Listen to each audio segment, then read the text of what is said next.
This version of It's Eric Nagel has been modified from its original broadcast. Content has been edited to fit this platform. Believe none of what you hear and half of what you see. Are you ready? I said, are you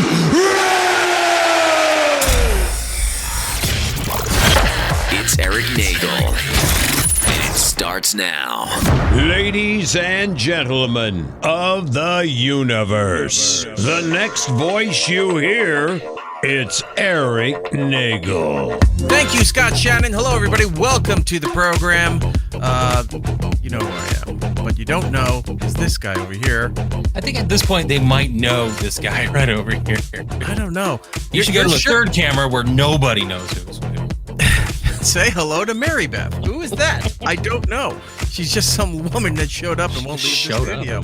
I went to your camera real quick. That shirt, is it tie-dyed? Yeah, it's like a tie-dye print. I got this at the concert. I've never seen an all-black tie-dyed. Yeah, that's what I got it. I was like, that's kind of cool. It's like this grayish kind of black color. It's interesting. Because when I went right to your camera, I'm like, oh, fuck, his camera's fucking up. It looks grayscale. No, it's just how he dresses.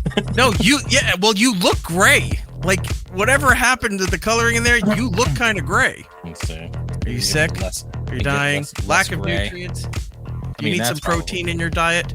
Probably true. All right, you adjust that while I do all this stuff here. Hello, hi. If you're listening on the iHeartRadio app, please continue to do so until otherwise instructed. If you're on Apple, Spotify, any of those fine platforms, do us a kindness, go over there, leave us a positive review. It does help out the program. If you want to join us live each and every week as we do this program, go over to our live rooms on Twitch and on YouTube at It's Eric Nagel. Follow those channels, and it'll let you know when we go live. You can sit here and participate as we do the program before it goes out to the radio the next day. And look, if you're on the YouTube side, feeling a little bit generous, maybe you want to feed into Jordan's Lego addiction. I don't know. If you want to get a subscription, a membership over there, it's only a couple of bucks. You get access to the archives from the satellite years, the early iHeart years, Would You Kindly, bonus material, so much stuff coming, and other things to do. See, you look so much better now. Well, it's weird because like everything that we do beforehand, it always looks fine, and then the second we go live, it's like everything weirds out. Everything. So, yeah. Microphones don't work. Lucky enough, earlier this afternoon, I'm working on something, and then my computer decides to go shutting down, and all of a sudden, it's on a black screen. Like, I didn't have a chance to save anything. I go, what is happening? Yeah, sorry, you have to update now. Yeah, reboots everything. I sat there for a few minutes watching. They said, you are at 70% done, 80%. I'm like, whatever, it's going through. And once again, stupid Microsoft. Yeah. Hey, we noticed you haven't fully completed your installation. Let's go through it now. No, I want to skip. Oh, it doesn't give me a skip option. You're not using OneDrive. No, I'm not and never will. So please skip that. Hey, you don't have this. You don't have the backup set up. You don't have this set up. Would you like Copilot to take over your... No, I don't want any of this shit. Why are you still using Windows 2000? Because I can't afford to get... No, I don't know. It's what do I have now? 11. Yeah. Which I think is the most recent one. It is. They stopped supporting 10, so everyone like switched all my work stuff switched over. That's what it was. I kept 10 till the very end. Oh, yeah. Because it was fine. It was functioning. It didn't have all the other... It didn't have that base 6 crap that's a really old Simpsons reference. Right. I have somebody that's going to be working on this to help me sort some things out. I had another tech guy reach out to me and said, "Hey, you should try get this program here. It allows you to go through and turn on and off all the bloated shit that Microsoft has in there." I said, "Oh, really?" And he said, "Yeah, it works great." And he goes, "The only thing is you got to kind of check it every time it forces a update. It'll probably flip everything back on. Because it loves to turn shit back on. It loves to turn the Copilot on. Yeah. Whoa. You're quite good at turning me on. Thank you, Bill Gates. I thought you left the company, but okay, fair enough." So yeah, I'm gonna go through that and clear all that garbage out and what have you. But anyway, welcome to the program, everybody. How have you been, Jordan? We haven't really talked. Last we left, Jordan was gonna have 3 days off last week from his other gig. Where he's like, "Oh, I'm gonna play video games and stuff." And every time I reached out, I've got nothing, nada, nothing. Yeah, I got the old blow off, as it was. It's like, I'm not home, Eric. Like, I see you at home. I see your Xbox on. Yeah, I didn't do as much gaming as I thought I would. Like, it was weird. Like, I ended up Stop having a life. Well, I was off that last Wednesday for the birthday, and then we did the show on Thursday, and then Friday, I don't even remember doing anything on Friday. I think I did, I still had to pick up the kid from school, and then what did I do Friday? Nothing. I literally just did nothing. And it's like, sometimes like I'll sit there and I play some games, and I just not in the mood to do anything. So I put together some, put together some Legos. And then Friday was a blur. Did lunch with the family on Saturday. I don't even remember Sunday. Like, it's just weird. Like, everything just kind of flew by. Did you go see Spider-Man? I saw it before the show last week, and we talked about it. That is right. You went on Friday, and then we waited for Rob to see it, so we didn't ruin anything. I went on Friday. A different kind of troubled experience at the movie theater, not one I was used to. So I've learned I don't go for like 20 minutes after showtime because I don't want to sit there. AMC has commercials running now within the trailers too. Oh yeah. So you're getting car commercials. I mean, it was one thing when you had the Coca-Cola commercials. I got that at least, right? It's part of their business deal, and if anybody was on the fence about buying snacks or anything, you watching them, constantly Coca-Cola's pouring into other shit. Eventually, psychologically, it's like, hey, you need to go get a drink. You need to go get. You're like, oh shit, I gotta go before the movie. Right. So that. So I skipped the 20 minutes. I got in. And they had a little pre-message before the movie with Tom Holland thanking everybody for coming. I saw that on mine as well. To see, which is weird because usually they do that on an independent level, or they did that during maybe because right of after COVID. Because that's what Tom Cruise did when you went to go see. I almost said Magnum. Top Cruise. Magnum PI. That's right. Tom Cruise Magnum PI. That's a great. I would Tom love Cruise to see that. Magnum PI. I want to see that multiverse crossover. Right. Like, why is Higgins running around in a plane? No, it was Top Gun Maverick. Yeah. And he had that thing at the beginning. It's like, thank you. He's explaining why it was important that this was released in theaters, not on streaming. But I think it set the precedent going forward. Mm-hmm. This was not a movie that might have been studios might thought people would be on the fence to seeing. It's like, I don't know, they're going to really see the new Spider-Man thing. Maybe we should add a little extra, a thank you. Kevin Smith does that with his movies. Yeah, but his are more art house independent releases. Like, right, but it's to legitimately thank the people who backed the movie. Yeah, funded it all. He does that stuff with fandom where people can buy in to support. So doing it on that level, I get it. That makes a lot of sense. But to do it at this level, interesting. But I walked in during that time. It could have been maybe because a lot of those reports are out there, like there's superhero fatigue, or everyone's getting tired of Marvel movies or superhero movies or big budget movies. No one's going to the theater anymore. Like the theater business as a whole is crumbling. Like maybe it was more of a, I'm glad you guys fucking paid the movie. You paid the money. You sat in your seat. You're here to see it the way we wanted you to see it. Right. Thanks. I mean, it's not a bad thing. I mean, I don't really feel like it was, a hindrance. It's just, it was a little weird seeing that at first. I'm like, okay, like what's going on? What's the other story here? Like, is he getting out of some kind of scandal? What's going on? I get in during that time. The thing, the Tom Holland thing's on. The movie starts. So whatever the trailers that were previews before it, I didn't see. So I don't know what it was. I got a Jumanji one. I saw that online. That looks weird. Yeah, it is what it is. God, I can't remember what other trailers there were for me. I think Jumanji was like the big one. Doomsday. They showed the Doomsday one on the big screen, which me seeing it on the big screen definitely got me more excited for Doomsday. Like that was cool. I'm gonna see it. I never had a doubt that I wasn't gonna go see Doomsday. Did you already get tickets? You already got your ticket, though. Yeah, I did.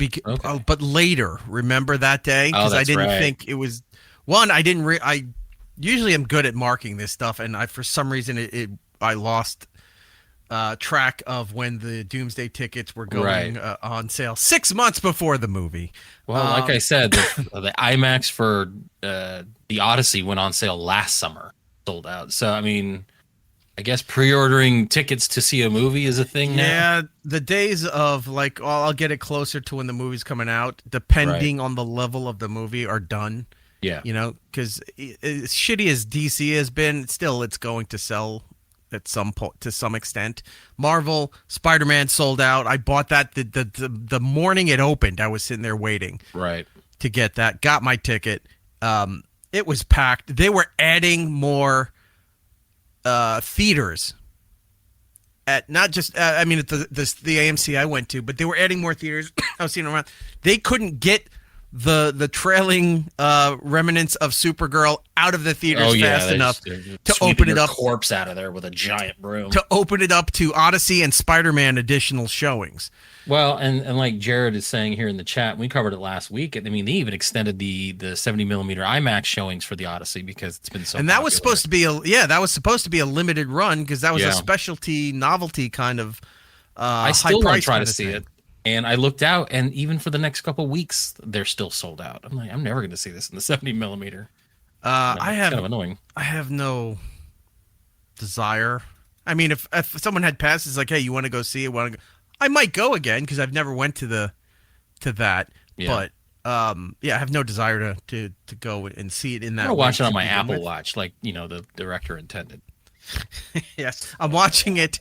I'm watching it in the old-fashioned Instagram square format. I'm gonna watch it on the smallest screen I can possibly get it on now. So I'm in the theater. Did what I always do. I was like, all right. I went to a Dollar General or whatever. Take the rabble out of your seats. Get out of here, you bums. No, there was nobody. My seat was open, and the guy next to me seemed annoyed that I actually showed up because I guess he got there early. Well, yeah, it was a completely empty theater, and you two were sitting next to each other. Just like the urinals. You got to do that, right? Yeah. Hey, no, the theater was packed. Of course. Theater was packed. The handicap spaces, 2 or 3 of them had wheelchairs parked in there. So, like, everyone was going to this. And I went to a day movie.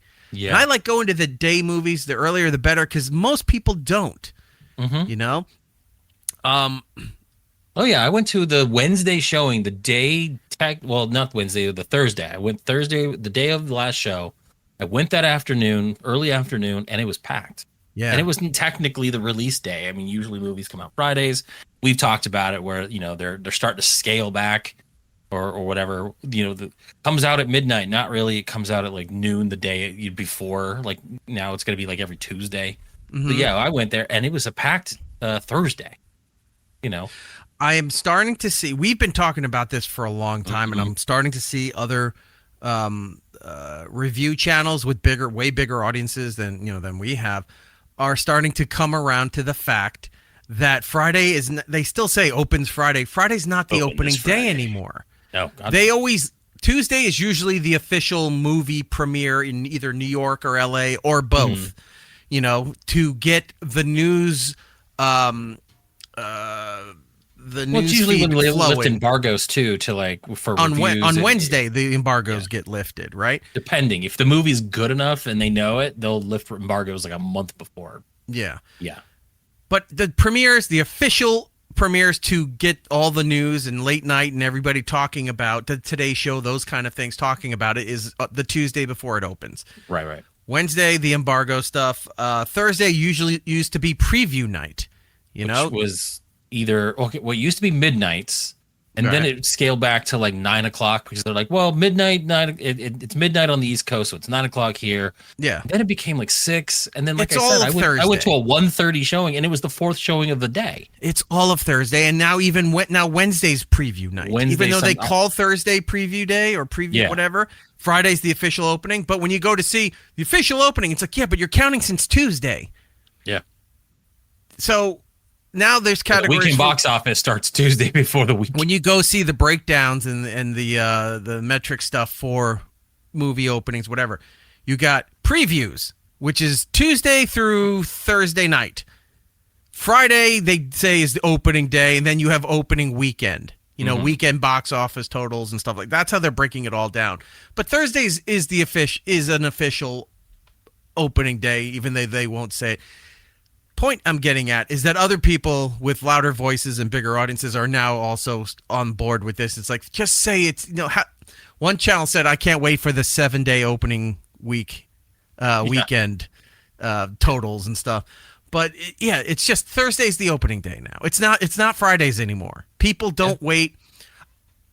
Wait a minute. I'm going to backtrack on that. It might not be that people can't wait. I think it's the movie companies can't wait. No. That they're constantly rushing all of this shit out to think like there's a fervor to go see these movies. There's a fervor to see Odyssey, to see Spider-Man. There will be for Doomsday. Wasn't a fervor to see some of these other movies that were out that did well, like Obsession and Backrooms. They did very well, but there wasn't like everybody was there Friday night to see the thing, right? That took some word of mouth. Yeah, that was going to say that was a word of mouth campaign where like the first week was good, but it grew second, third, fourth weeks in. Right. They're trying to force this narrative of like, oh, everybody's there. Not all the fucking time. And the movies are back for these things. Yes. Backrooms and Obsession. Backrooms and Obsession didn't have that, but built it because of old-fashioned word of mouth. You're valuing the opinion of your friends or other people that you value their opinion on to go do this. You're not listening to the critics. You're not watching Access Hollywood and stuff when they're telling you this is going to be a great movie and all this other stuff. I'm seeing these shills doing paid ads now for this sex movie that's coming out, and I don't know anything about it other than they're talking about this, and I'm like, wait a minute, it's been all over the news for the longest time. Talking about One Night Only?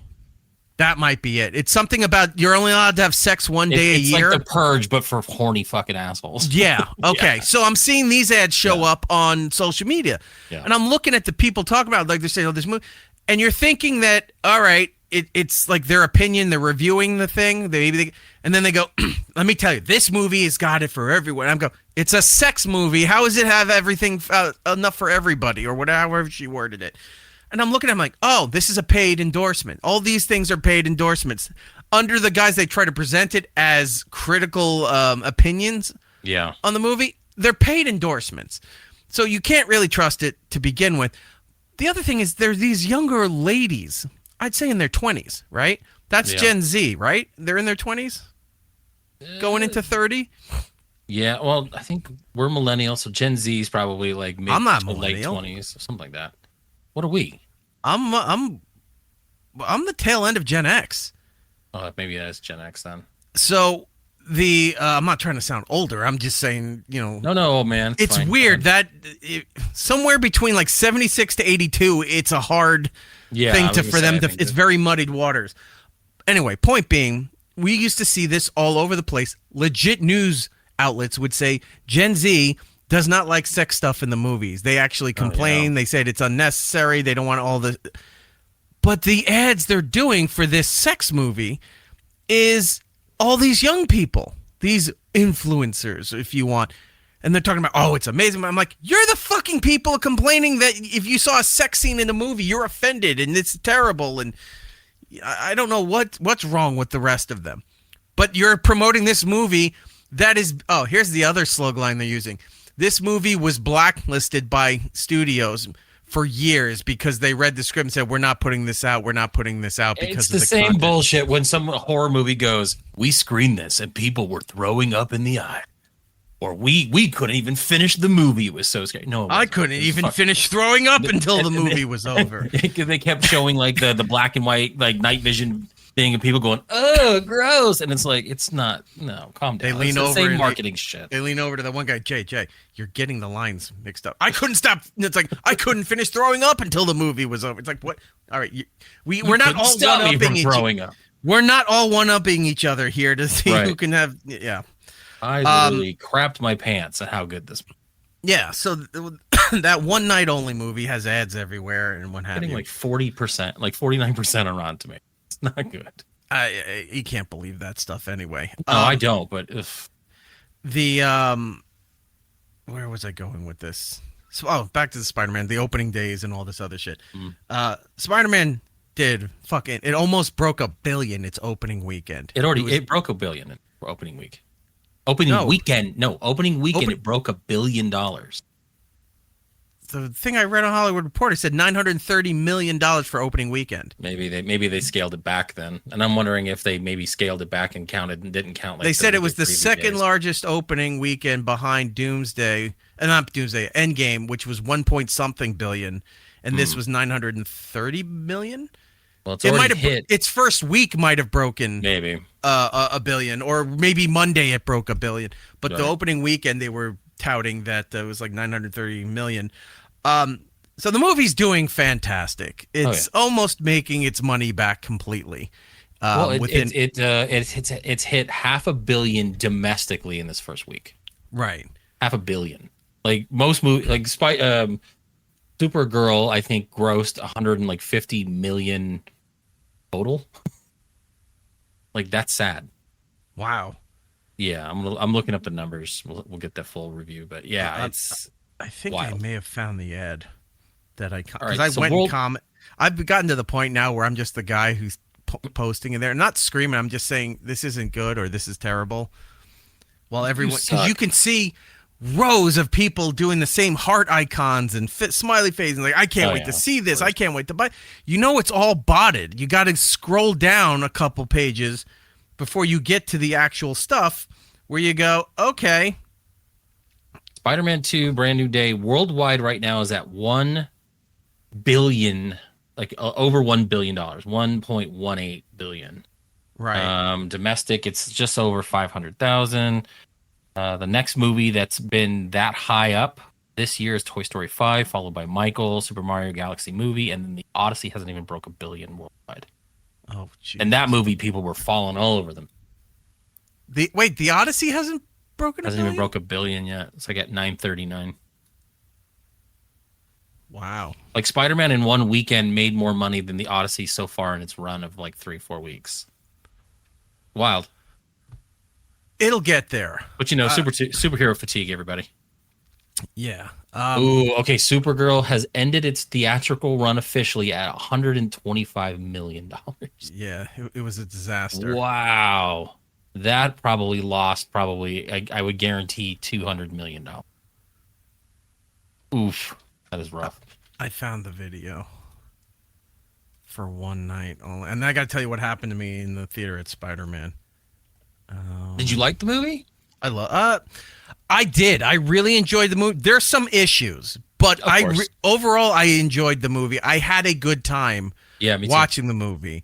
My biggest problem, I think, is the pacing, the way they would start, stop. That was my issue, and I didn't really want to talk about that too much last week because I didn't want to like ruin that for you. But like I said, there was points where it did feel like that 2.5 hour runtime was really exaggerated. But because there'd be times where they would stop and do a flashback, and do another flashback, or get into Peter's head, or do this and this and this, and it's like you're slowing down the movie. And artificially, like for no reason. Yeah, and then the Ned Hobgoblin reveal was insane. But I wanted to show you this thing. I believe they put the lanterns I saw in there. for one night. Legal.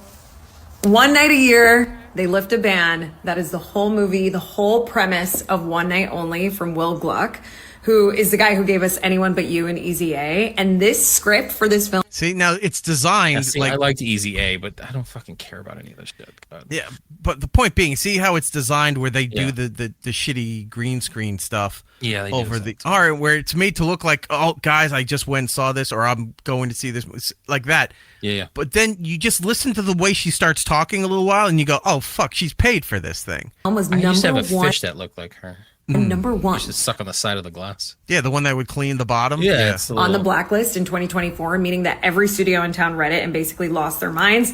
And I have seen this movie, and that's the thing. That you could tell that was bullshit.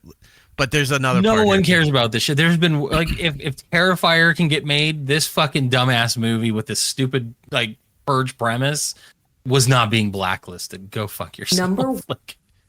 This is an inside baseball reference. Andy Hanna. Whoa, she looks like Nicole Ryan stung by a bee. Yeah, she does. She looks like Octomon. She does look like that too. Yeah. Number one. On the blacklist in 2024, meaning that every studio in town read it and basically lost their minds. And I have seen this movie, and it is... No. If there was a script going around that every studio saw and that said absolutely not, that eventually would have been leaked, not the script, but that happening would have been leaked out. It's like, what is with this script that every studio why is passed everyone on it? passing on that?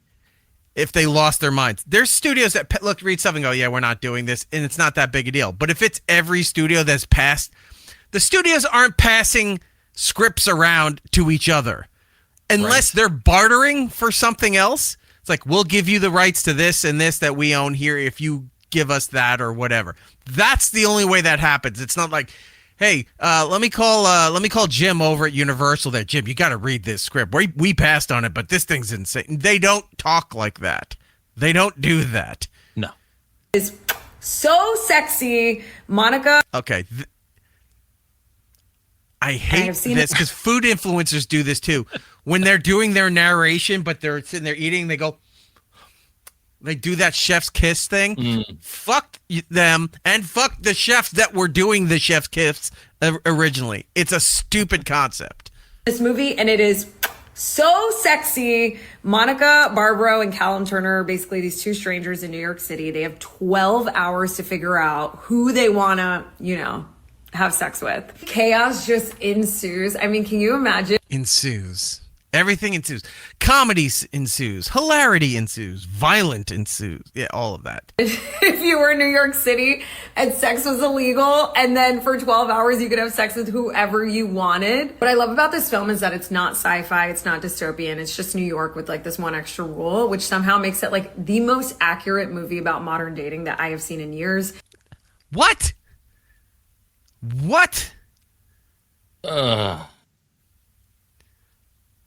This is the other thing too. They all fucking hate dating. I see those news stories where they're like, they're having a hard time. They don't do the dating apps, or there's always a problem with it because they're fucking idiots. They don't know how, like, if you come up and talk to, I saw, oh fuck, what was it? It was a video about, there was something to do with modern psychology. And they were talking about how if you were in, it's one thing if you're in an elevator, if you make eye contact, you kind of hi, nod, whatever, you keep to yourself, what have you. But if you're in a coffee shop or standing on lines, people will talk to each other sometimes. Like, hey, how are you doing? What's going, like that. Some of these younger people, if you said something like that to them, they take it as a personal offense or attack. Like, why is he talking to me? Everyone is always pretty much on the defensive, which is it is really weird. I noticed the other night when I went to the concert, there were people trying to like ask questions of other people, and they seemed very standoffish. And like I was talking to a couple of people on my row, and we were just getting into conversations about the band and what's going on, things like that. And it's just a lot of that goes away now. Like people just don't know how to act in social situations. And they're on the defensive. Like there's an ulterior motive to why you're even talking. Like, that's so weird. Oh my God, I'm crashing out. That's so cringe. Why would you talk to that person? Because I'm not a fucking, incel or introvert. That's the word I'm thinking. Mm-hmm. Introvert, where it's like, I can't leave my own body and my own head to talk to another person. Right. There's been, look, I didn't used to be the best when, people would come and talk to you. I was always polite. But I always was like, I don't really want to have a conversation with, a lot of these people and whatever. But because of having a kid and having to be more social with activities and things like that, I had it happen the other day at her swim class thing. This lady came over and tapped me on the shoulder. I was doing something on my phone. I just kind of startled me a little bit. I looked up. I was like, hey. And, I said, hey. And she goes, excuse me, do you guys go to such and such? Yeah, we do. Oh, I thought I saw you there. My son goes there too. And I'm like, oh, nice to meet. That's all it was. Now I know this lady. I'll see her at this other thing that activity my kid participates in. And I see her, I can go, hey, how you doing? It doesn't hurt to know the other parents and other stuff. Oh, yeah, definitely. Right? It doesn't, you may not have to like everybody, but you're in a community like that. You got to say something. So when you're on the sit there and you go, oh, it's just like, this is how it is in real. No, it's not. I saw on NBC a while back where they were talking about Gen Z stuff with, was it dating app? No, might have been dating apps, but I think it had something to do with romantic engagements overall. like the days of going to a bar where if like a woman came up to you and said hi, whatever, to chat up, or you went over, hi ladies, can I buy you a drink? You know, that old kind of since the beginning of time kind of rhetoric that you would do at a bar or a club or something like that. If they even go to bars, if they're there, if you come up and talk to them, they think you're like personally attacking them. Mm-hmm. And you're like, wow, everyone is just so broken. If you're in that age group with our mentality, like an older person's mentality, and you went up to like girls who were sitting there and they're like, they never confronted, and you went up and just, hey, how are you doing? You got it made. You know, as long as they're not, I mean, I'm sure most of them are psychopaths, but if you know, the ones, you might find a nice one out of there because you went and talked to them and said hello. They don't do that. Hey, Jung. So that's why women don't come up to me at bars. No, there's plenty of other. I think it's all the glitter. They can't breathe. It's just like it's like a heliosphere. It was like around you. It's like the like pig pen from the fucking Peanuts, where it's just a cloud of glitter following everywhere it goes. Anyway, back to this thing here and her nonsense. Rule, which somehow makes it like the most accurate movie about modern dating that I have seen in years. That still doesn't make any sense. Most accurate movie about modern dating. Are you only allowed to go out one day a year and have sex with people? Yes. Is that what they think? Volkswagen. No, that's an uncomfortable place. I'm just talking about an uncomfortable movie, man. It's like, well, my parent. That old thread of your dad telling his teenage daughter, you're not allowed to get married till you're 30. Did they literally follow that now? I still say it. I said it the other night. I'm like, you're not allowed to talk to boys, let alone get married. What are you talking about? Wow. They're dumb. And it really makes you think, like, who would you want to have sex with? If you were in a relationship, would you be open when the ban was lifted? Like, it makes you think all these things and all these different scenarios play out. It is so funny. There's so many great cameos. I wish I could tell you who was in it, but obviously I don't want to spoil it. Molly Ringwald. There, I ruined it for everybody. Who fucking cares? Is she in it? Yes. Who cares? Like, why is that a spoiler? It's not. That's why this giant-lipped weirdo is a fucking dummy. You know what she looks like in some like here. Wait, where is it? I had it stopped in the spot and I moved it. Damn it. She looks like, you know when you see that photo of the blobfish? Yeah, she's the pout fish. Yeah. The pout fish with the pout face. It is so funny. There's so many great cameos. I wish I could tell you who was in it, but obviously I don't want to spoil it. Callum and she looks like a decomposing jack-o'-lantern. Right. Monica have it's shrinking in on itself and its lips are all surprisingly very good chemistry. She's a singer in the movie. He works at a pizza shop. She is Janice from the Muppets. Wow, she's a lot of. This girl should be working everywhere. She's one of those. I forgot what it's called. My cousin does commercials and modeling and stuff, and because she's Mediterranean, she's that quality. She's ambiguously ethnic. There's a term for it, but it's around. Yeah. It's like that where she could play Italian, Greek, Spain, Portuguese, all of that stuff. She's got those characteristics. She could be in a horror movie. She could be in other horror movies. She could be that's like Rashida Jones for me is like that. Quincy Jones's daughter. She was on Parks and Rec and all this stuff. She's got that mixed. She's half white, half black, so she's kind of got that skin tone where she could be the same thing. She could be Puerto Rican, she'd be black, she'd be white. Yeah, one of those things. By the way, met her once at Sirius. Very nice lady. She's awesome. And I just got to say, this year we've gotten some great comedies, and this is such a sexy rom-com. Name 5. I promise. All right, name 18. Go. Name 18 comedies. And I just got to say, this year we've gotten some great comedies, and this is such a sexy rom-com. I promise you, it is good. Listen to me, hear me out, take this recommendation. This one is worth it to go see. It is cute, it's filthy, it's like genuinely a fun night out at the movies. So go with your... Gen Z doesn't like sex. They don't like filthy stuff. They don't want to see it. Every time it's polled on the news, it says they would prefer not to have sex scenes in television, in movies, in any of that stuff. Friends, one night only. And for more on what to watch, check out that? Just Watch. Yeah. What's that weird thing? I don't know. Let's do it again. Go with your friends, one night only.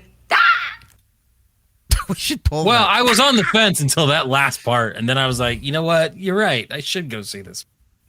What a dummy. Fucking, she's horrible. Where we He's go. jealous, man. Super chats are available if you want to hop in there and throw your money around. Participate or insult us. Either one. We don't take your slings and barbs for free.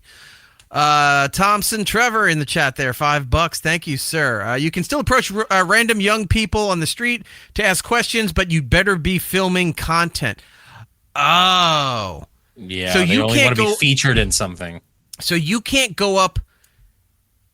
I guess you could say this. You know, if you're the old days of meeting somebody at a bar or in a club or whatever, I guess going to sit down, I guess that is, to an extent, that's an intimate interaction, right? Yeah. It's not like, kissing, sexes or whatever, like that kind of intimate, but it's still an intimate interaction with somebody that you're trying to have a one-on-one conversation maybe or what have you. So you can't do that. That's offensive and danger or red flags or whatever that this person is even talking to you. But if I sit down there with 2 drinks and this is going on, it's like, hey, I'm live streaming right now. What's going on? That's okay. Mm-hmm. That's perfectly fine. That's meeting the person of your potential person of your dreams to be live streaming it while you do that. All of that makes no fucking sense. Oh, there's another one in there. Crazy Lemons. That's a cool name. For $10 in the super chat, Mr. Nagel, big fan from Detroit. Would you ever consider doing a show about old radio with Drew Lane? He's a treasure trove of classic radio. I always knew of Drew and Mike. They were a big morning show in Detroit forever. And one of their claims to fame, and it's not by them, but by the industry, is that Howard never beat them when he was syndicated into Detroit. He was one of those, they were one of the shows that Howard never beat.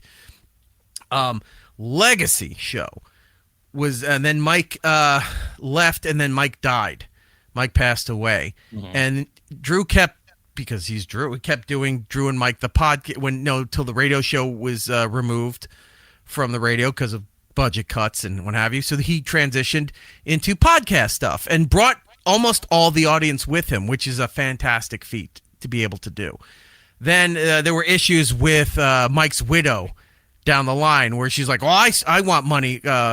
She wanted a piece of all of this stuff now, too, because so Drew just changed the name to the Drew Lane Show, which smart. You should.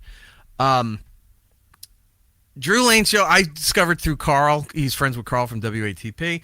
I've been watching, listening here and there. I do enjoy Drew's stuff. I'd love to do something with Drew, but Drew has not asked. So I can't go up to him and go, hey, Drew, can I come on your show? Like, that's stupid and pathetic. So, if Drew would like to have me sometime, I'd love to talk old radio and what have you. He's always been very nice when he's reached out to me for certain things. The very little bit that we've had a chance to talk, but yeah, I would do something with Drew if he was interested. I'd love to do that, do old timey-wimey radio stuff. Andy Hannon, Eric, everyone knows live streaming from a bar is what all the kids are doing. It's the easiest way to go viral. Yeah, I don't like that setup. I don't like the whole premise of like, we're going to go hang out with some friends or whatever. All right, so I'm going to have this set up and you're going to do that. No, it's not everything's a fucking film production. I told you one time years ago, I think I told you, I know I told Giddles, we had a consultant that wanted to help us out, and they said the problem was that I wasn't present enough. Yeah, you didn't have enough online presence on my own. You're not on your own in social medias enough. What do you mean? You're not present enough. You're not doing more videos about you. I'm like, there's tons of my show content there. Yeah, but it's not you talking about every day. So I don't want you in my everyday life. If it's worth me bringing to the show, I'll bring it to the show. But I don't need to turn on while I'm, with the kids shopping somewhere. If I'm in the park or whatever, it's like I don't need to be on showing you that part of my life. Well, then you'll never be successful. Then I'm not going to be successful. I'm sorry. I don't care that much to do all that shit, to have my entire life. Like it was one thing when it was reality TV. Everybody felt that you need to have cameras on the whole time to show your life or you're not worth anything. Mm-hmm. I don't care. I was actually just going to say, I was like, yeah, you say that, but then you send me stories of things that are happening throughout the week. And I don't remember seeing that we were going to talk about it. And I think maybe you forgot. You can't stop having Walmart or grocery store adventures where people are fighting or even get knocked out. I forgot to transfer that video. Yeah. Oh. I'm not going to have time to do it today. That's fine. Right. We'll figure it out. But I just I think people would probably get a kick out of your life. Please make a note for next week. I was in a store, a supermarket, and a lady knocked out a guy in the aisle next to me. Now, I heard the fighting going on, so I turned my phone on to record. So you're just seeing like the snack aisle as I'm trying to listen to the next thing. Then I put it on the side of my cart as I walked around because I heard the thumb, whatever. I thought it was like a couple that was arguing. It turns out it was a mom and son.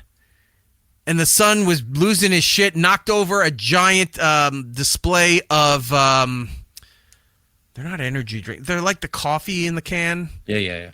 Starbucks, kind of that kind of stuff. Right. All over the place, spilt all over the place, whatever. And she's screaming at him, and I guess she punched him in the face and knocked him out. Because when I went around the aisle, I have footage. The guys, and I showed Jordan a screen cap. He didn't even send me the footage. He just sent me the screen cap, and all you see is just a head on the ground, arm out, and the lady on the phone looking down at him. And then you sent me like a small snippet, like just a very, very little snippet. And it's just like, I'm like, can't wait to see this. Yeah. and this stuff happens to you all the time. That's the thing. I think people, if you had gone live I think people would love that kind of stuff every now and then. No, I always make sure to, because when I tell Jordan, I always make sure to at least have some immediate proof of something. I go, here's a screen cap. I'll have the video later to show you what happened. But yeah, this shit. Remember the one time in Walmart? I forgot about this too. I had my kid with me, and those Hispanic ladies were fighting over. The one lady found out the other one was sleeping with her husband, and he was there, and that started the whole fight. Mm-hmm. We had the video on here too.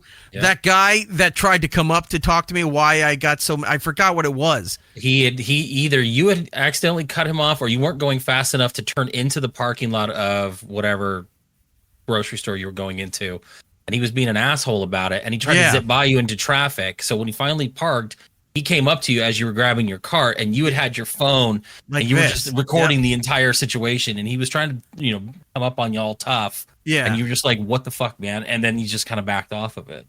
Yeah. So anyway, remind me for next week. I'm putting it on the thing here. All right. Because I'm going so far past, I got to get back to the Spider-Man thing. Yeah, we watched Spider-Man. Kipcast, Eric is a weird shit magnet. I never see cool stuff like this. I'm not looking for it. You have no idea, man. Like it's like he invites chaos into his life. Like my life, I do a lot of fun stuff. I go do things. I have my little adventures.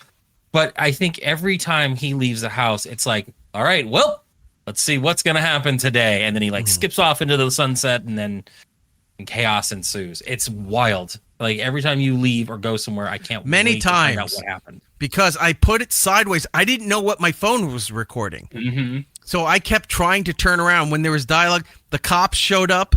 So they were talking, and the guy was still on the floor while they were, the cops were there. So I was off to the side a little bit, pretending to look at the chicken section, picking out drumsticks and whatever. So I had it in the side of the cart. So while the whole thing's going on, I don't know what I'm capturing. I just didn't want to stand there holding the phone up like those people. I put it in the side of my cart so that when I could angle the cart while I'm over here looking, it looks like I'm trying to ignore it, but it's really recording everything. So I have to go through the video footage. I'll bring it in next week. Please make a reminder on the prep sheet. And it's on there now. Okay, and to let me know, because I totally forgot all about that until you just brought that up. So, hey, Gurk, how you doing, buddy? Good to see you. God gave Eric so many cool side quests. It's not fair. Yeah, but the main story like the main story was. You know what it is? It's one of those games where if you actually do the main story, you're done in a couple hours. Yeah, it's just no fun. And then there's just all this other shit to do. but I haven't even done the 6-hour story. This is how Eric plays like Sea of Thieves or anything else. It's all the fun side stuff that gets the he's jumping behind buildings and things I don't like know that. That's anymore. the fun stuff. They're making so many more changes now. They're getting rid of the diving. They're getting rid of all this other stuff. Oh, I hated the diving anyway, so that's fine. See, that's what I didn't get. Certain things I liked the diving because it was a shortcut to Tall Tales and some other missions and stuff. Now it's all gone. Or in September, it's all gone. Anyway, look through the rest of the chat. I saw so much going through. I didn't have a chance to filter. See if there's anything worth bringing up. Going back to Spider-Man, though. Mm-hmm. So the Tom Holland thing intro ends. The movie starts. We're watching it. The opening scenes, you can tell they took a lot from the video games. Video games and comic book covers. Well, they've been doing the comic book covers forever. In all this, I mean, going back to Sam Raimi, that there's always shots in there that are designed for the Spider-Man, for the comic book covers. Mm-hmm. That's always been a nod to the readers, to the fans, whatever. So that it's good that they continue that.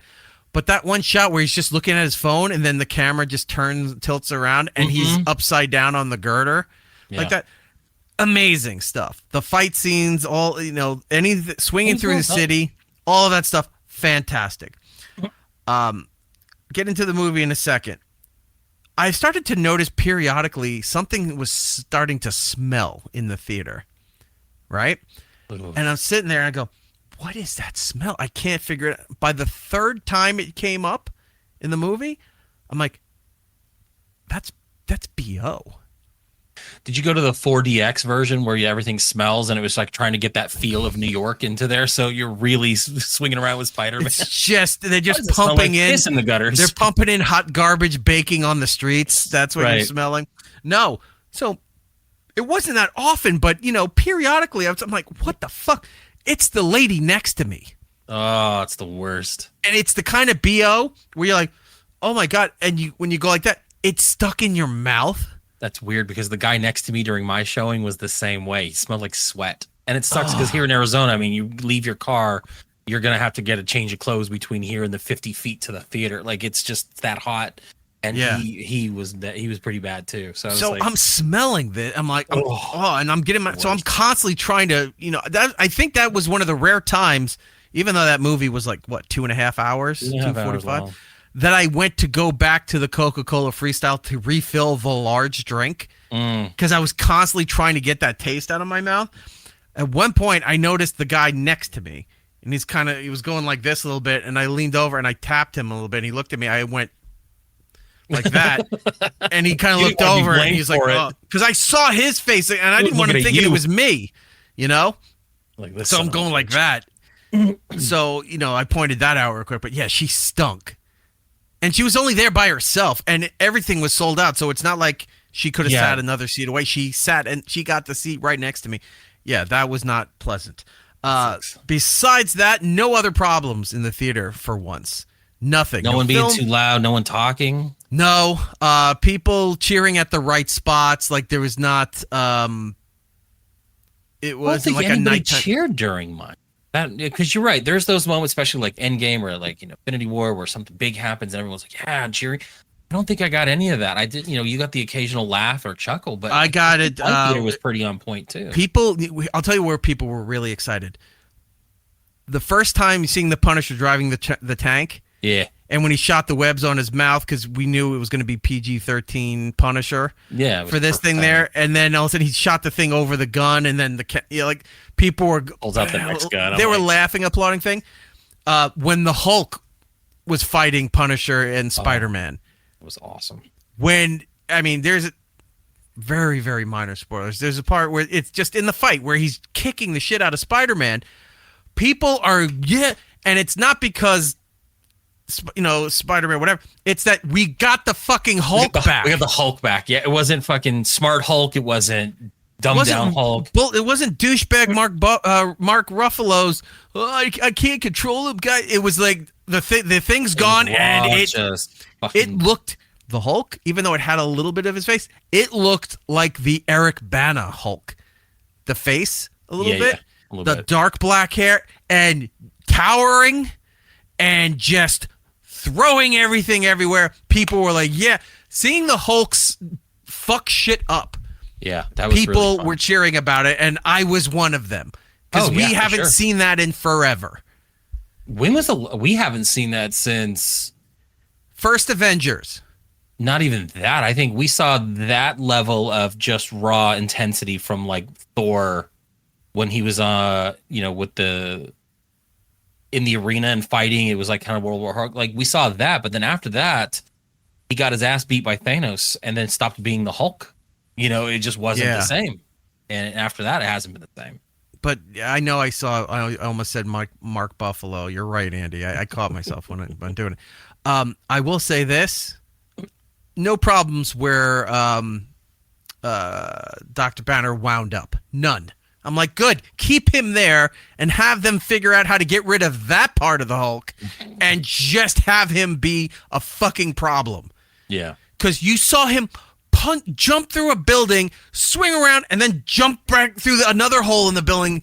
And you're like, this should have been in every time the Hulk... Imagine what he would have done with Thanos. Like if he was just beating the shit out of Thanos and Thanos had the glove so he could, be on par. But we would have had a fight scene instead of, I'm afraid I can't do that. It's like, fuck off. Yeah.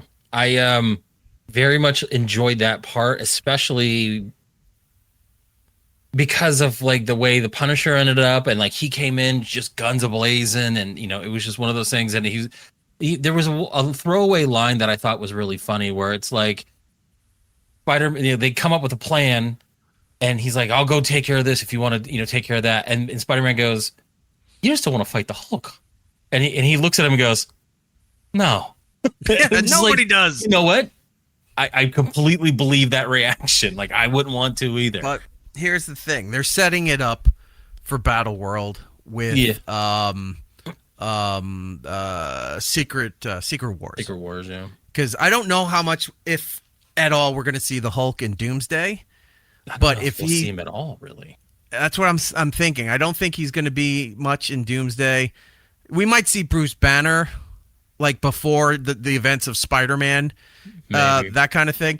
But I think they put him away to keep him in position for when Secret Wars comes around, because I think it's supposed to be Battle World, that then they'll pull him and he's one of the survivors that has to fight it out, and just like they did in Ragnarok, Yeah, bring him back in there. I think that's how they're doing it.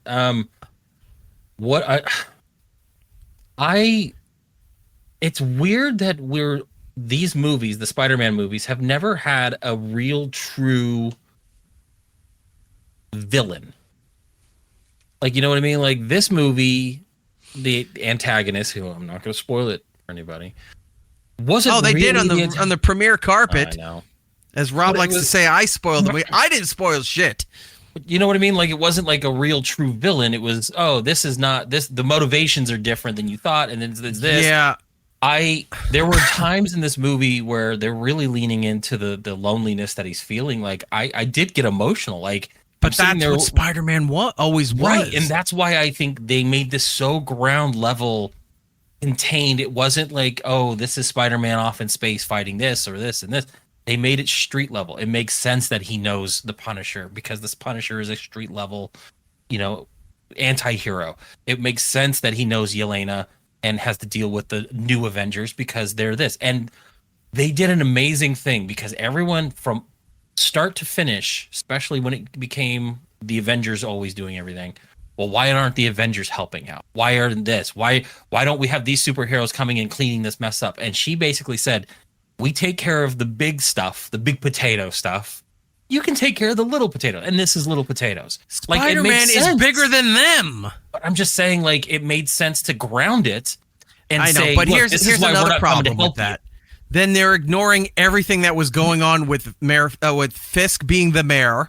Yeah, of course. Daredevil, all of that. None of that shit was mentioned there. In fact, the mayor that he got the key to the city or whatever that thing was, where everybody was loves the vice him. mayor from the show. Oh, is that who that was? That's who it was. So is Fisk still the mayor, or is this the events after Fisk? This is after Fisk. Oh, then that's why I did. All right, because I was wondering why they didn't acknowledge any of that. Okay.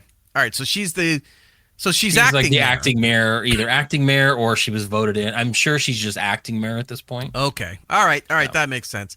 But yeah, the Elena scenes didn't seem necessary. Like, it's like there was no Shut up, point boy. to this. That was very necessary. I was like, yes, please. Well, yeah, but you saw how much they were coloring the water, so it wouldn't reveal very anything. opaque. So it's like, hey, Grok, remove the water. See if that that kind of thing happens. Put her in a Spider-Man mask. Yeah, but the whole thing is like, we're big potatoes, you're little potato. No, Spider-Man was big potatoes before they were even around. He was fighting Thanos in space. Well, that's the point. You brought him back to be street level and keep him grounded in New York. It makes sense that every time something happens, he's not going to be bailed out by someone higher level than him. You know what I mean? So it kept it very grounded. And that's what I liked about it. Like, he's always been, for the most part, talking to the cop. That's been a thing in some of the video games. Yeah, but there's no point to it. It didn't move anything around. It wasn't like she did anything to help him out. It was his link to having somebody in his life that he could talk to. Because he's on his own. Like, he needed somebody. She did nothing. So what?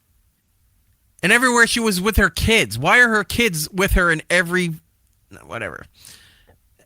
She just seemed pointless. Could have cut some time with those scenes. Didn't need them.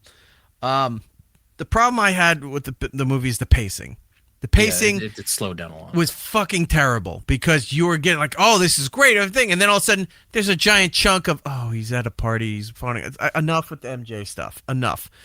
And then they go back to this thing's happening again, and now they're trying to figure out why are these people being controlled? And like, oh, all right, we're moving again. Slams on the brakes, and then we got another 20 minutes of nonsense, of bullshit.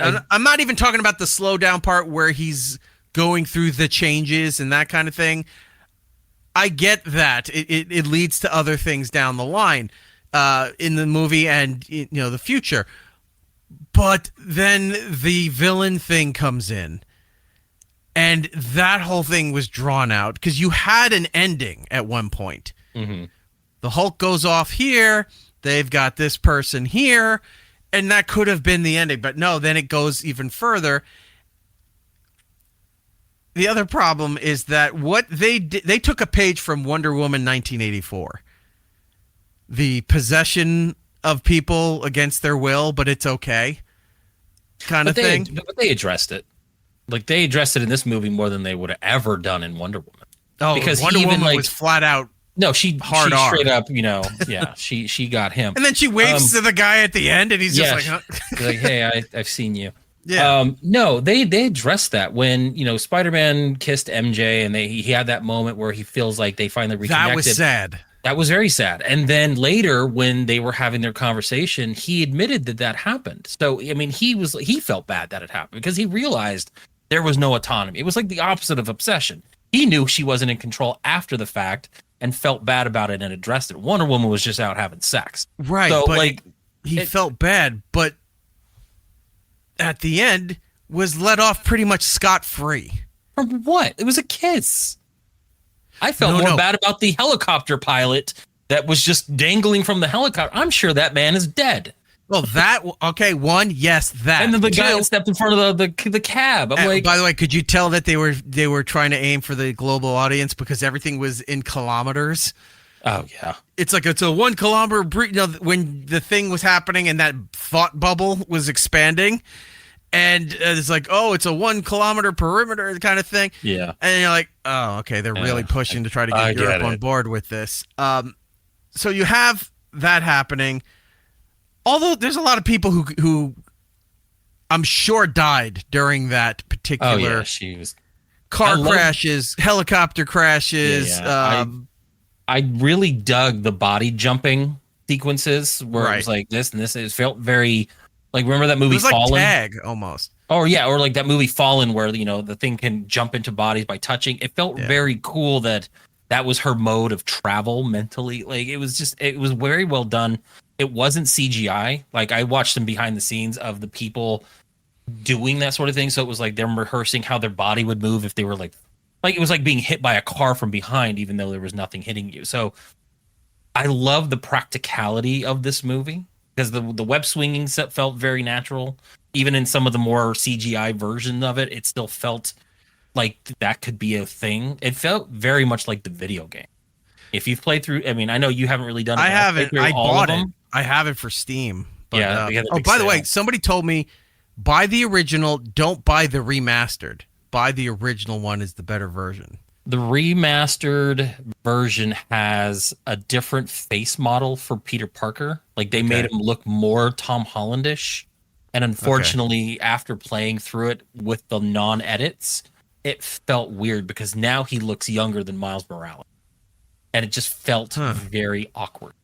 Okay. Otherwise, so it was still just really good. So the remaster wasn't additional stuff to the story or whatever. It was just cosmetic. Looks better, and then they changed a few things. They made MJ look a little more homelier, and then they made Peter Parker look more like Tom Holland. Okay, so. Gotcha. Did she have a sister in the comics? Yes, but she's not a mutant. Like I don't think she had powers in the comics. So she had a regular Muggle sister. Yeah, she was very much a Muggle. But that's the thing about like spoiler. When you're talking like X-Men mutants, things like that, not a lot of families have more than one. I mean, you've got the Summers kids, but they were like engineered type because Havoc and Scott are brothers, and you get all that stuff. But like Iceman. Oh, is that the relationship with having? I thought one was the father, one was a father-son thing. No, it was they're brothers. Okay, all right. Havoc and Scott. Yeah. Because I'm rewatching the Fox movies. Yeah, and I was watching Days of Futures Past, and I love that movie. There was Havoc and everything. I go, based on this time, I said they must be like father son, but I didn't realize they were brothers. No, they're supposed to be brothers.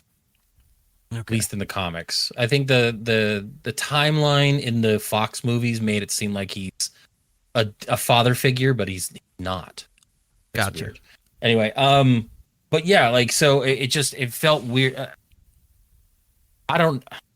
I liked having that character in this movie. I just don't feel like this was the jumping point to get mutants, X-Men, anything into this. Right. I also thought at the end it would have been cool. You see the bus pull up to somewhere, you see her get off, and it's right in front of the mansion. Like that would have been fucking mine. That should have been. Or if she was in the facility, and just like in the X-Men movies.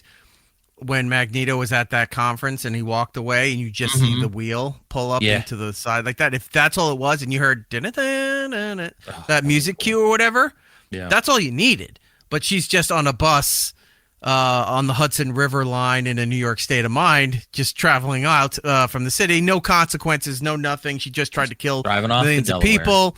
Nobody cared about that. Oh, the fucking Punisher's 1 in a million shot when he had no view of anything. I think he had a view. They did not show it like he had a view. You just saw the building from his scope. You did not see anything inside where they were. He took the bullet, and then she tried to keep his heart going and then he's like, "Oh, she's all right." She wasn't all right. She's like, "Oh, she's a good one. She's all right." No, up until that point, she was terrible. I don't know. It was just a weird way to introduce. Yeah, they could have done that a little bit differently. I didn't hate her in this movie.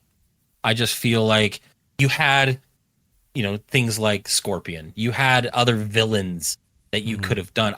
After seeing this, would love to see, and we talked about this in our chat with you, me, and Rob, is that I would love to see more, again, a street-level Spider-Man where you bring Kingpin back in. You had Tombstone in there. Do a mob versus Spider-Man type of movie where you could bring those low-level Bob Boss type characters. Like Silvermane, Tombstone works for Tombstone, Kingpin. Silvermane, Kingpin. Bring in Black Cat. Stop with the MJ shit. We're done. She doesn't love him anymore. They're moving on. Let him reconnect with Ned. Let me ask you a question. Fucking Black Cat. And then make her fall in love with him, and she's already in with what's her face. It's weird to say this because I knew her from Mad Men originally as the little kid to Don Draper. But then you see her in Sabrina and you're like, wow, she's cute. But now she does all this other stuff. That Kiernan Shipka. Yeah. She's in the elevator. That's not or before going in the elevator, it's like, oh, we live on the same floor. And he goes, yeah. Yeah, but that's not her. That's not that. That wasn't that's not Kiernan Shipka. That's Who just is that? Random actress. I don't know. It's not anyone. Oh, I thought that was her. Okay, well, whatever then. That actress who was there. All right, never mind. That defeats my thing because I thought it was Kieran. I'm like, is she going to be somebody down the line? But if you're saying it's some random actress, then I guess that doesn't matter. It wasn't anybody that they were introducing. It just happened to be pick on the floor. You know. Kipcast saying time for Gwen Stacy. Gwen Stacy, Black Cat, like you said, the real Mary Jane, not Michelle Jones. Bring that in. Also, we are well primed and ready to bring in fucking Harry and his dad and bring the Osborne. Yeah, Osborne Corp. Sharon. Was it Osborne Corp? Right? Oscorp. Oscorp. Bring all of that. That's all. We should be there by now, and we're not there yet. Like, that should be there. Screw Ned. Ned will come back later on, for some dumb shit. But, like, get done with them. Leave them be. Find Mary Jane. Find Gwen. Find Black. Any of his other interests. Well, what they did with this series with Tom Holland is they kind of introduced not only, like, Peter Parker, but they also did when they did that revamp of the universe and they redid everything where Spider-Man had like a buddy that helped him out and it was Genki. Yeah. Like that was who Ned is in this. That is his man in the chair, like he always says. Like it's the guy that runs the app and helps him out. He's the guy in the earpiece. And that's how Genki was for Spider-Man in that redo. Right. It makes sense. I think we've seen enough of Norman Osborn. We had two different versions. We had, with Andrew Garfield, they tried the Green Goblin shit. They did it in the first three trilogy. Time now. It is now, yeah. If we can move that, but again, bring him in. Keep it low level, man. Then you can bring in the Iron Fist and all that other shit. Yeah, you can still bring. Don't bring Iron Fist into this. No, recast him, but you can bring Iron Fist. Okay. Because that guy sucked so he's bad. The worst. No, start having it looming shades of what's Harry's dad's name? Norman Osborn. Oscorp, something like that. Because you didn't have J. Gemma Jameson in here. You didn't have him there, and I don't know how that even goes forward because Peter worked at the Bugle for him. But now he's the Alex Jones of the Spider-Man world. Right. So what is he going to work on his podcast, work at the studios for the live streaming or something? You got to bring him back in. I love him. I love that character. Mm-hmm. And the fact they kept him going as long as they did, it was fantastic. They need to keep him going forward with all of this stuff here. Bring him in. Start showing the shades of Norman, of Green Goblin, maybe a future Doc Ock. You got to get to those points because then eventually, Spider-Man also had stories with Dr. Doom. Mm-hmm. Well, he was also part of the Future Foundation, so he merged with basically was a fill-in for Johnny Storm after he died for the Fantastic Four. Right. But we're going right to Dr. Doom without all the other major characters that make up the Spider-Man universe. I mean, yeah, you can have the street level stuff now and then. That's fine too. But you got to start moving. Spider-Man Daredevil team up. We want to move him past the Avengers stuff and all this stuff. That's what's going to happen after Doomsday. Then get some regular Spider-Man shit going. Oh my God! Intersect saying Superior Spider-Man. Let's go. You would have to lay so much groundwork to do Superior Spider-Man. Like, I just don't know if they've got it in them to do that. Maybe. It was basically, I think, what happened. He's already molting. Well, it was what Doc Ock's consciousness and mind got into Peter Parker, and then he ended up creating, the coolest, Spider-Man suit because it was Doc Ock and his smarts and arrogance, but being Spider-Man. It was fucking great. Well, it was just like Norman Osborn also took over the Avengers and it was Dark Avengers. You could do so much. Right. I just don't know if they're going to take the time to do that. But again, I think with Doomsday and Secret Wars, they're resetting. Whatever they're doing, they're resetting everything. Well, from what Feige was saying with Comic-Con and then past Comic-Con, besides him saying that I'm a complete loser because I screwed up Blade, you are. I don't know how you fucked up Blade that bad. That comment will forever haunt him when it's like, he's like, we just gonna have him in leather killing vampires? Yes! That's what all anybody ever wants is him just going around and killing vampire crime families. Right. With the lore of the big vampiric councils and those kind of things, going back to archaic times, eventually leading to Dracula. It bleeds into What We Do in the Shadows, that vampiric council scene. Yeah, that's what I'm talking about. It would be so funny. So, yeah, and you fucked Blade up, and now look. You got the actor is saying he's like, I've moved on. I'm not dealing with this anymore. He's out. Yeah, he's gone. He's already too old for this. Well, they announced like 7 years ago. Yeah, so he's already too old for this because he's in his early 50s. Yeah, I was gonna say, he was in. So you're gonna have to recast Blade if you ever get that project off the ground again. They're going through the announcements of X-Men casting right now because as soon as the day the movie came out, they announced the new Emma Frost. Which I'm okay with. I love her as an actress. So and then, like, over the weekend, there was stuff. Although I saw something today that they announced who's going to be the new Cyclops. I think he's in talks, but it's not 100% official. And Kit Connor or something. Apparently, also the X-Men going forward is not going to worry about Wolverine for a while. I think that might be a smart move because Wolverine wasn't part of the X-Men originally. He came in much, much, much later. Yeah. You know, he was part of Alpha Flight and all that fun. Like, leave him out because it's not a problem. It was a smart move on Fox's part, but they focused so much on Wolverine being the centerpiece that they made characters that were actually more compelling as far as their story, like Storm and Cyclops and Jean Grey, as secondary characters. Like these were Wolverine movies surrounded by other mutants, and I like the idea of saying, hey, you know what? Let's not pull Wolverine. Let's save these for a couple movies. Let's focus on the core group, which was, Beast, Cyclops, Jean Grey. I mean, even Rogue wasn't originally part of it, but and Storm wasn't either. Storm, I think, was, but like in the for the '60s, it was very bare bones as far as who the X-Men. Mystique was part of the originals, right?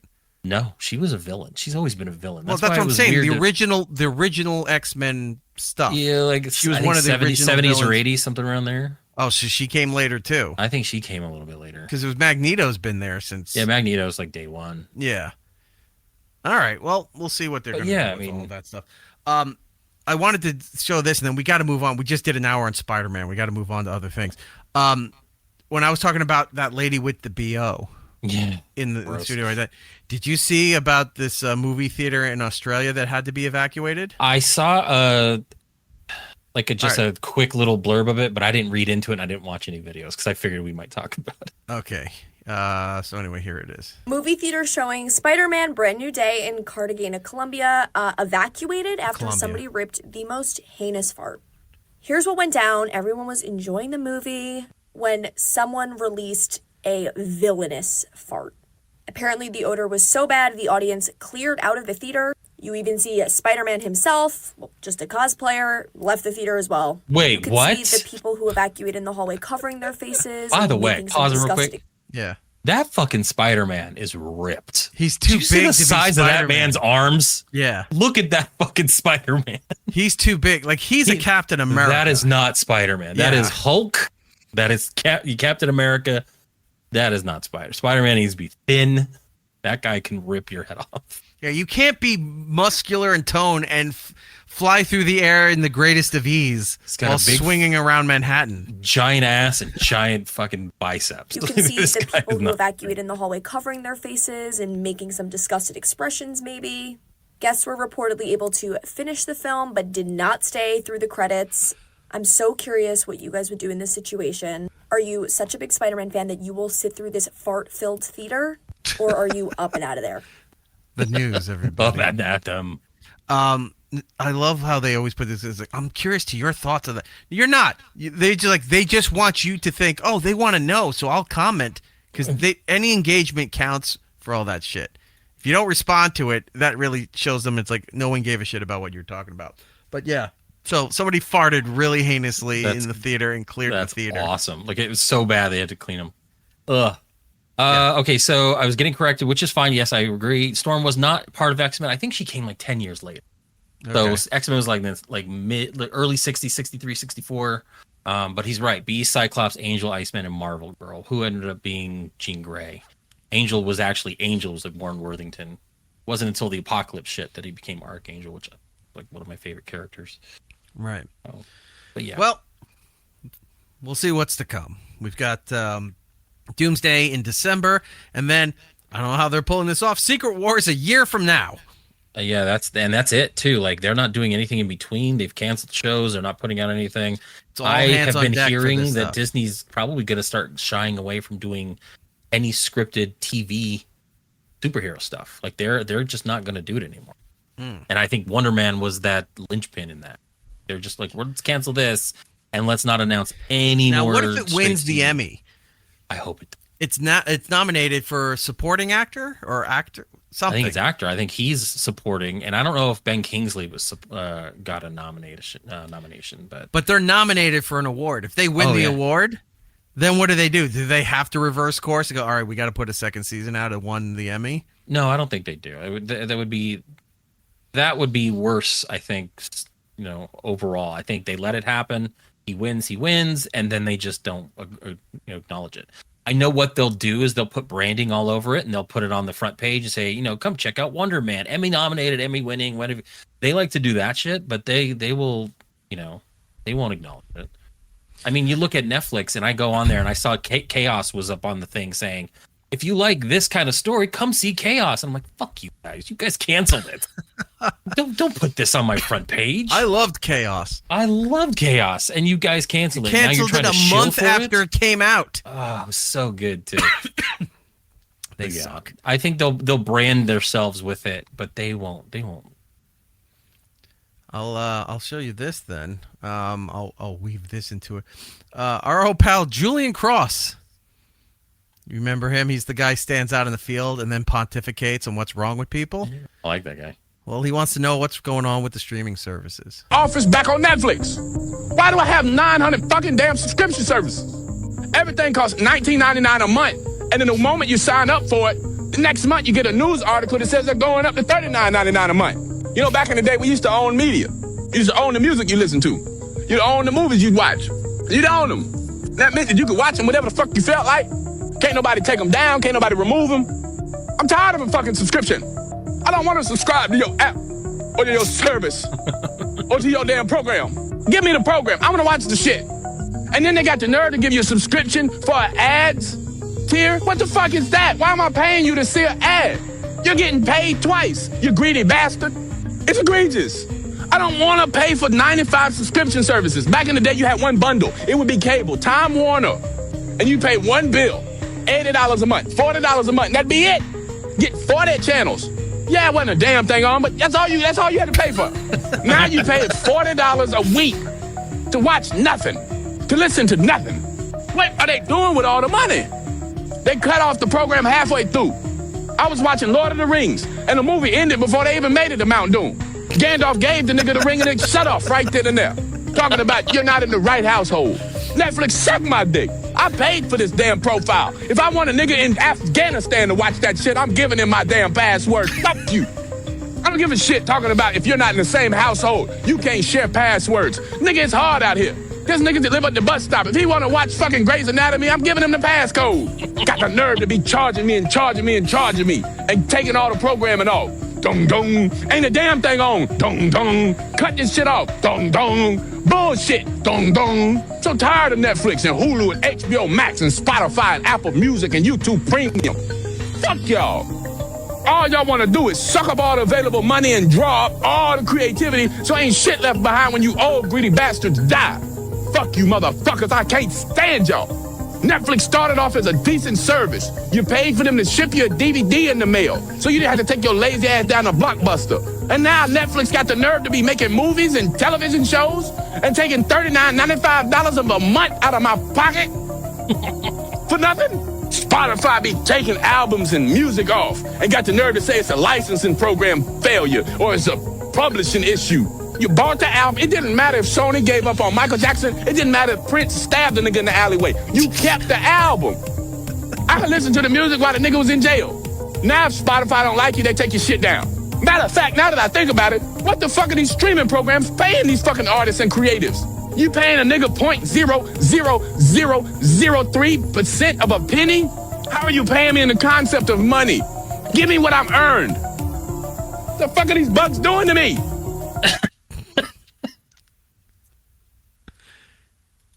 He's got his thumb on the pulse of society. Oh, yeah. Only thing I pay for is YouTube Premium, fuck Netflix, and Spotify and the like. Yeah, I pay for all that shit, but I also buy so much physical media. Like, I already pre-ordered Spider-Man. I'm getting the physical copy of it. Nice.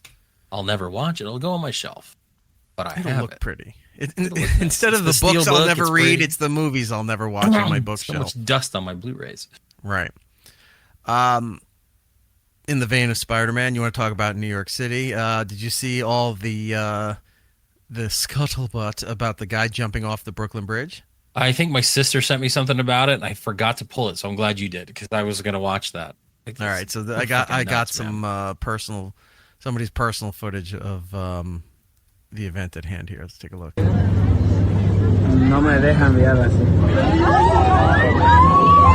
Oh my God!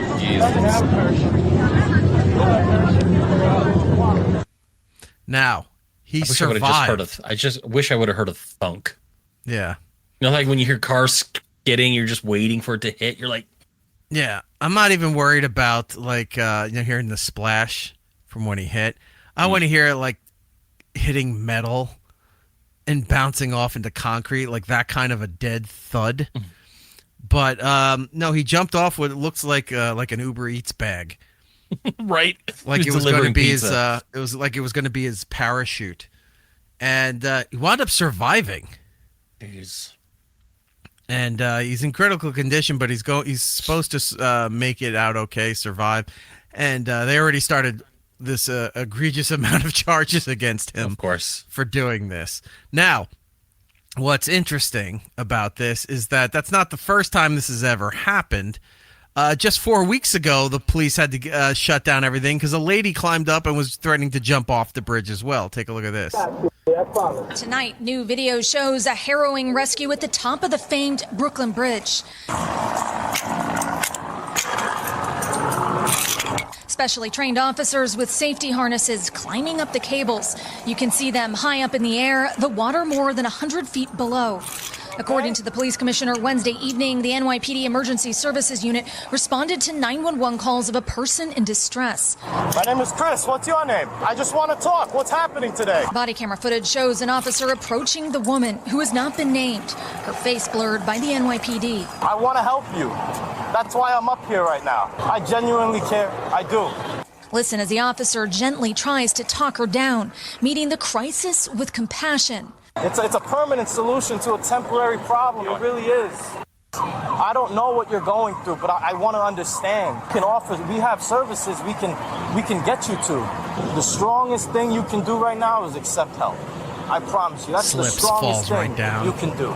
Police say the conversation lasted for nearly an hour before a team of first responders restrains her, safely removing her from the bridge and taking her to the hospital for evaluation. You get in line like an airplane, they're all slapping her. Yeah. Next one comes in, slaps her. The next one comes in and just slaps her again. Hey, can I help you? Oh, yeah, go ahead. What are you doing? Just headbutting her. The stewardess, I speak jive. Dude, I'm getting queasy at that. I couldn't imagine. The body cam looking down. I have a thing with heights. No, imagine just sitting there on the like, I know there's people who can do that. They have no fear of heights. They don't care. I'm not one of those people. Just sitting there kind of casually on that steel cable looking down, no harness, nothing to hold on to. You're just sitting there. And it's New York, so like I'm sure there's people down there going, jump, do it. Let's get another option. Cut to the guy yelling, do a flip. Oh, what's the one from Star Fox? Do a barrel roll. See her tumble down. Star Fox. Like you see her fall off the bridge. Like that guy from the Titanic when he fell to hit the... then hits the thing. Hit the rudder.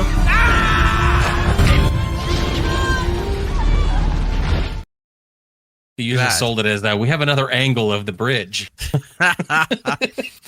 Yeah, so that lady 4 weeks ago, and then a few years back, there was another... Like, every now and then, there's always somebody on the Brooklyn Bridge looking to jump and do all that stuff. Now, it gets attention because it's in New York, and it doesn't happen as often... But like out in San Francisco, they just stopped covering it because so many people jump off the Golden Gate Bridge. They made a documentary about it like 20 years ago. We had the guy on, Opie and Anthony, who made it. And it's just surveillance cameras. in the middle of the night, you just see, you see the bridge in night vision, and you just see splashes under the bridge of people just jumping. It's like they're waiting in line. Right. Almost like in the movies when they said you would have, automatic suicide machine. Oh, no, Futurama.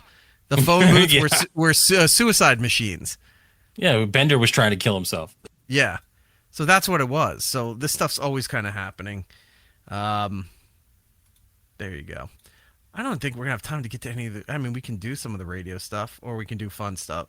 Well, if we're going to maybe have someone on that might talk to that, which maybe we should push that stuff to next week. You want to push it to next week? It would be topical. Instead of doing 2 weeks of that kind of stuff, we can just pop it into the 1 week. All right. We'll save the radio stuff for next week. We can go through and clear out some of the random videos that we have in there for more interesting topics. Read that while I'm loading is this. Saying he obviously couldn't take you playing the fucking hot dog song.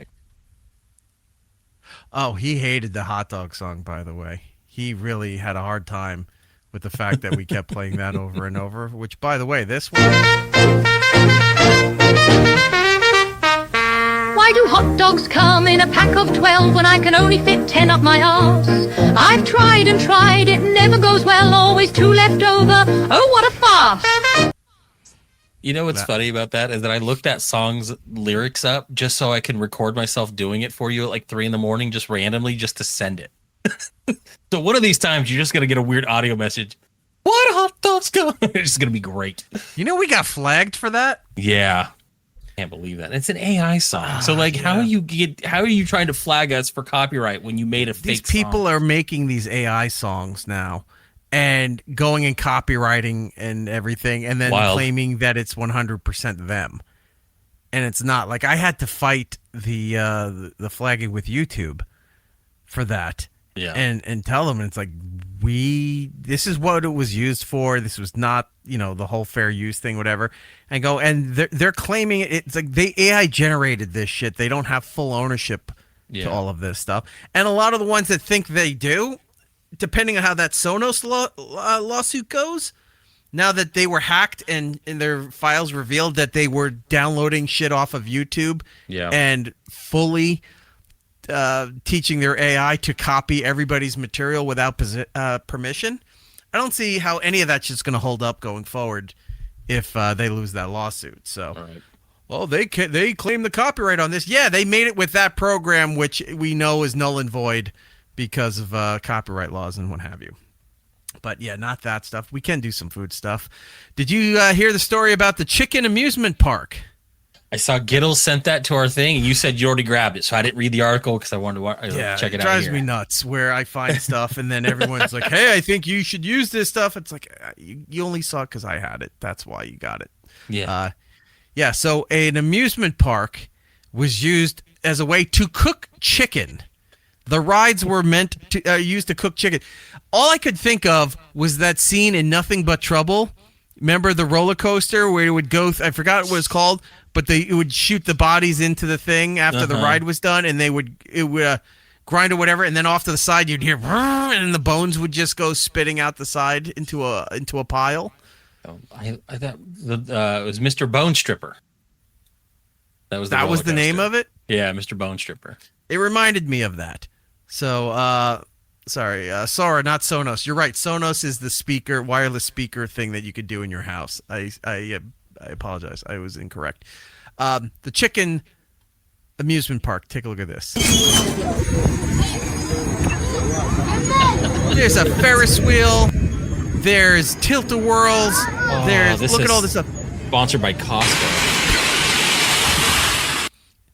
Was it really? No. Oh, I was going to say, wow. I think I missed that part. In Oman. Viral chicken amusement park temporarily closed over food safety concerns. Really? Well, I wonder what that could have been. In his statement, the municipality said the action followed reports circulated on social media regarding the preparation and serving of one of the food products from the establishment or at the establishment. There's roller coasters. I mean, all of this chickens cooking on skewers. They look delicious. I'm not gonna lie. I mean, if this was sanitary, I'd love to go there. Well, I'd still might love to go there. I'm just not going to eat the food. A health inspection team immediately visited the site, collected samples of the product, and referred them to relevant laboratories for analysis. Look at all this stuff. I don't even know what kind of ride that is. According to the municipality, the initial test results reveal that the sampled product had never been fully cooked and contained traces of blood. So it's essentially you're killing the chicken and putting them on a child's ride for your own amusement, and then trying to sell it as is. This font's getting smaller here. As a precautionary measure, the establishment was temporarily shut down until laboratory examinations are complete and compliance with approved health and food safety regulations is verified. They're going to allow this to reopen. That was my next thing. Is like, okay, so when they find everything is cleaned up, this is coming back. Yeah. When it's up to code, we'll allow you to do that. Oh, there's that thing where like the wheels spin on the arm. So it's spinning as it goes up and down. I like this one. Looks like it's built out of an old Monte Carlo. Do they set that on fire? Like, do the chickens jump through the fire ring? Let's see. Dhofar Municipality reaffirmed its commitment to maintaining continuous inspections and monitoring of the food establishments across the government.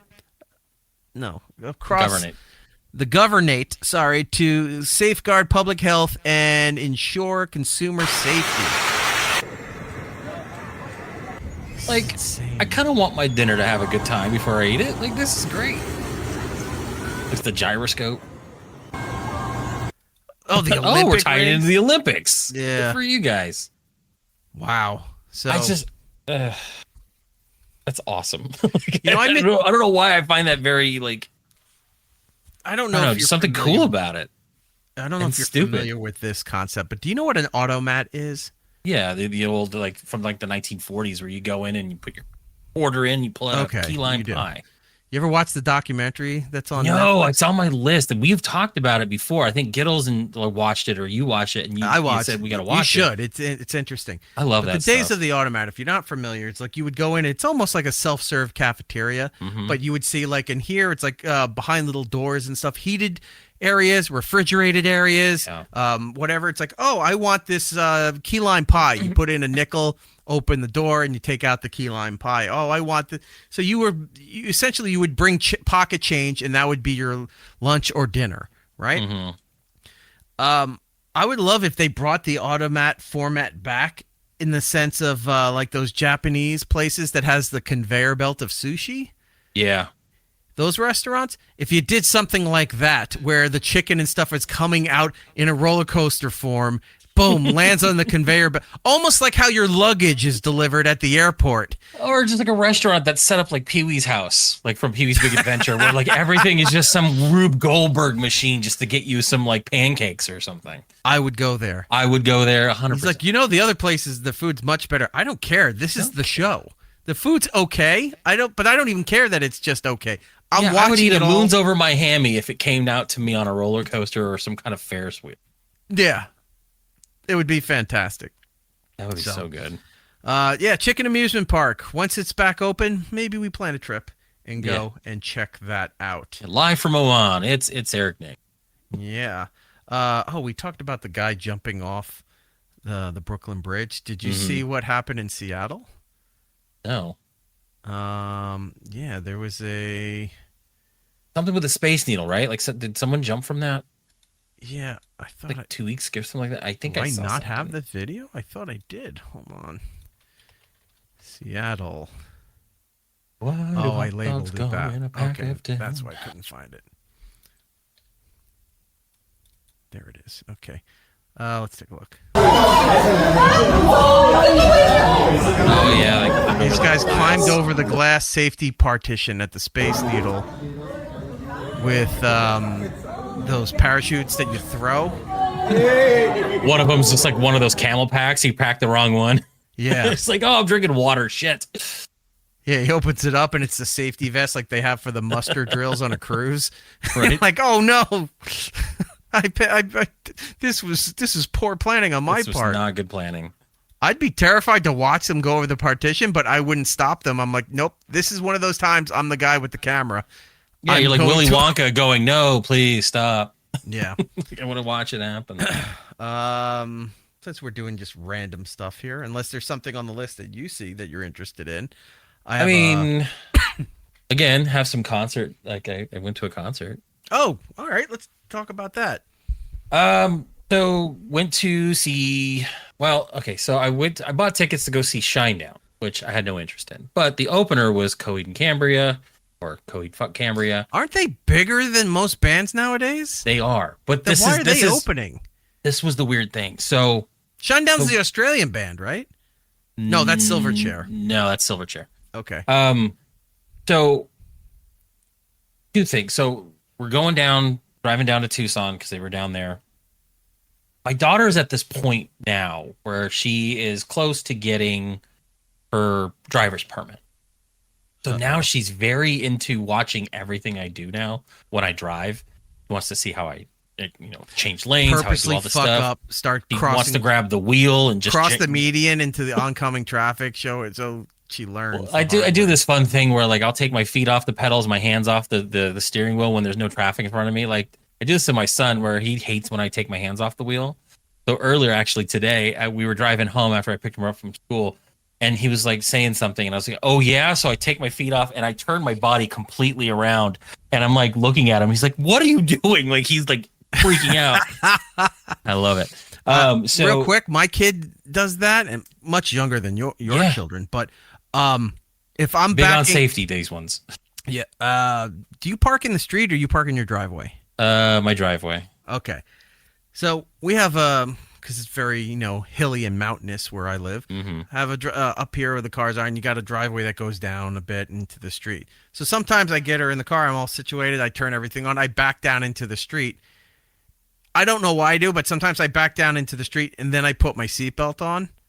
Yeah. And then go. I do the same thing. I always know. get out of the driveway and then I'm like, oh, I got to put my seatbelt on. Yeah, I never put it on when I get in. Freaks out because she notices before it starts dinging to let you know that you don't have your seatbelt on. Mm-hmm. She doesn't like that if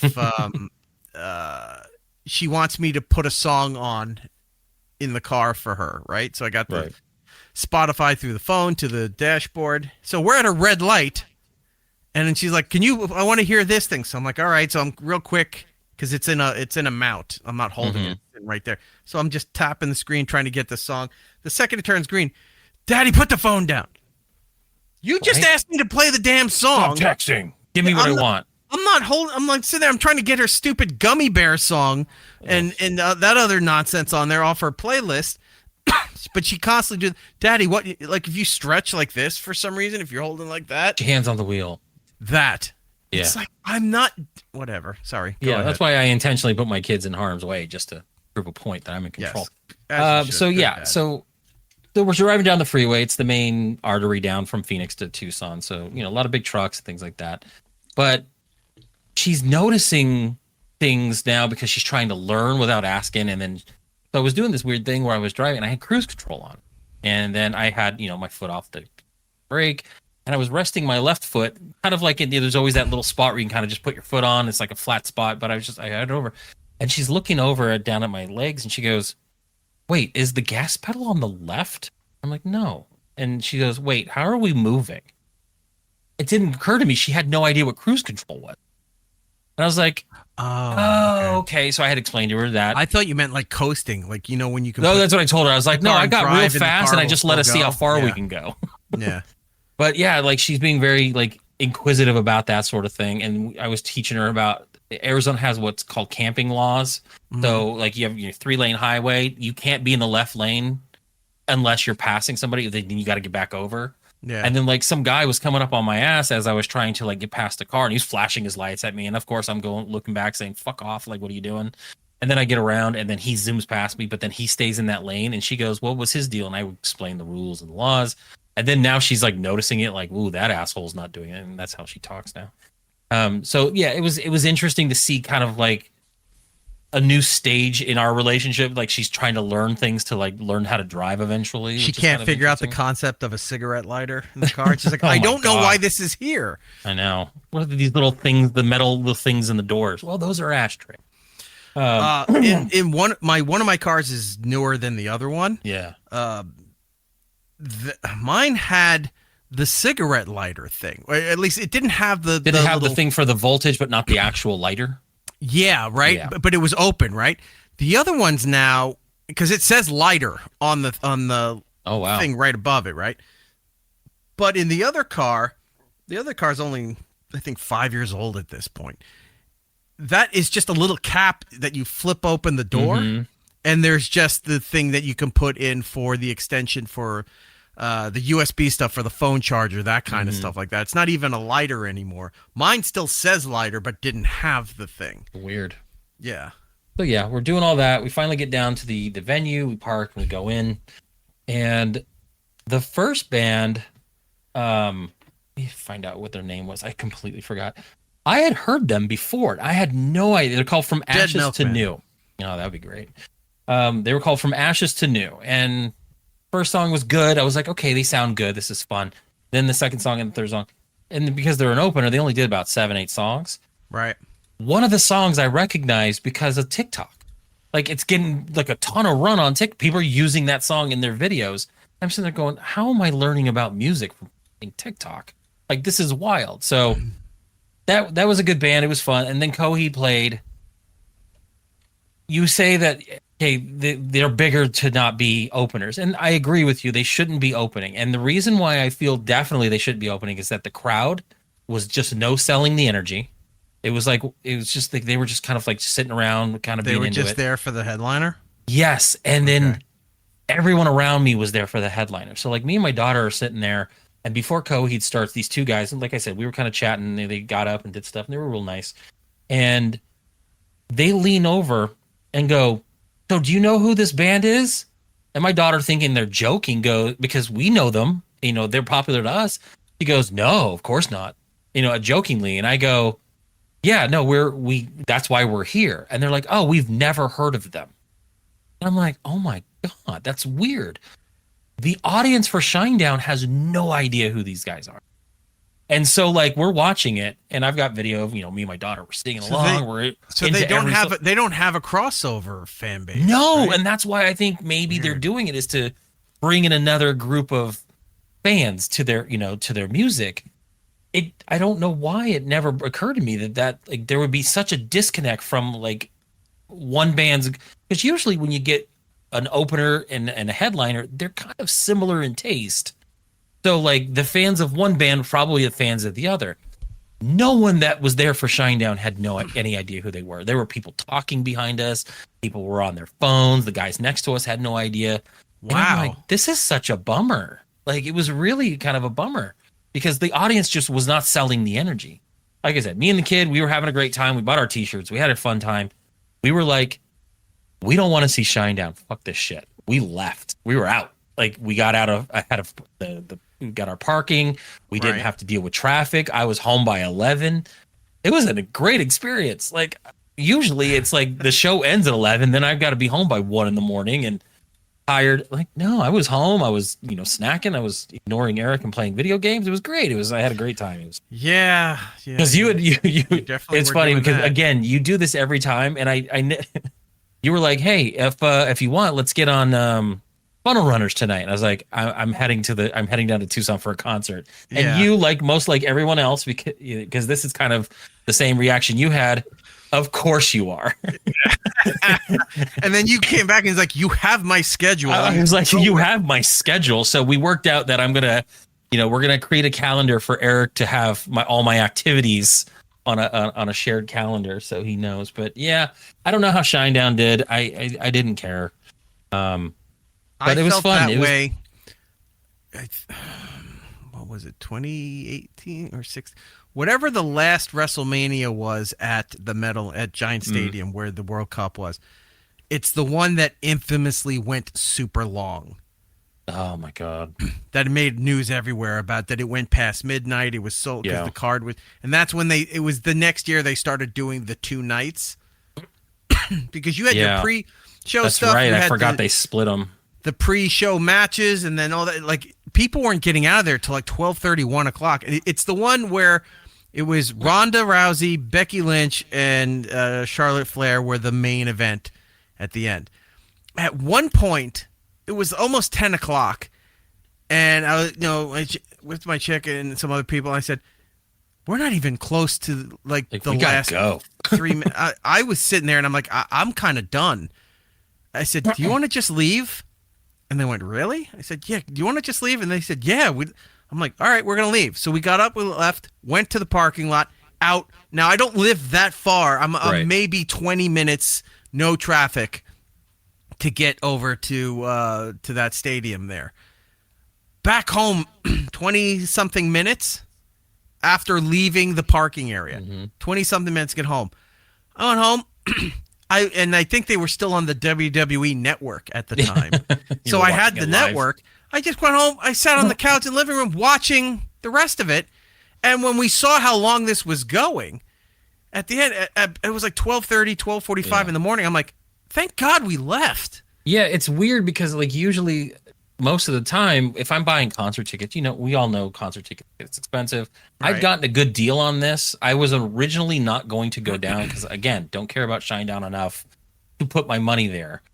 But I got a good deal on tickets. Me and the kid were like, let's just go down. Let's make a night of it. Let's have some fun. We might leave early. I don't think I've ever really left a concert early. Like I always stay. It's just, one of those things I do. I stay till the encore, stay till they're done.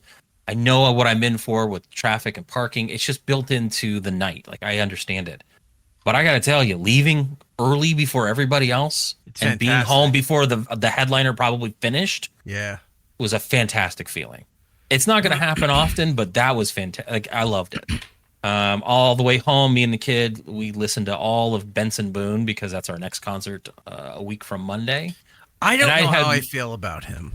I have a higher respect after she made me listen to most of his catalog, and like hearing her sing every song in the car made me realize it was a good idea to get these tickets because she's going to have a great time. I can't watch him on stage because he's always backflipping. It's like watching Cirque du Soleil with a fucking pedophile. It's like, it's either really for a certain type of woman or gay. Yeah.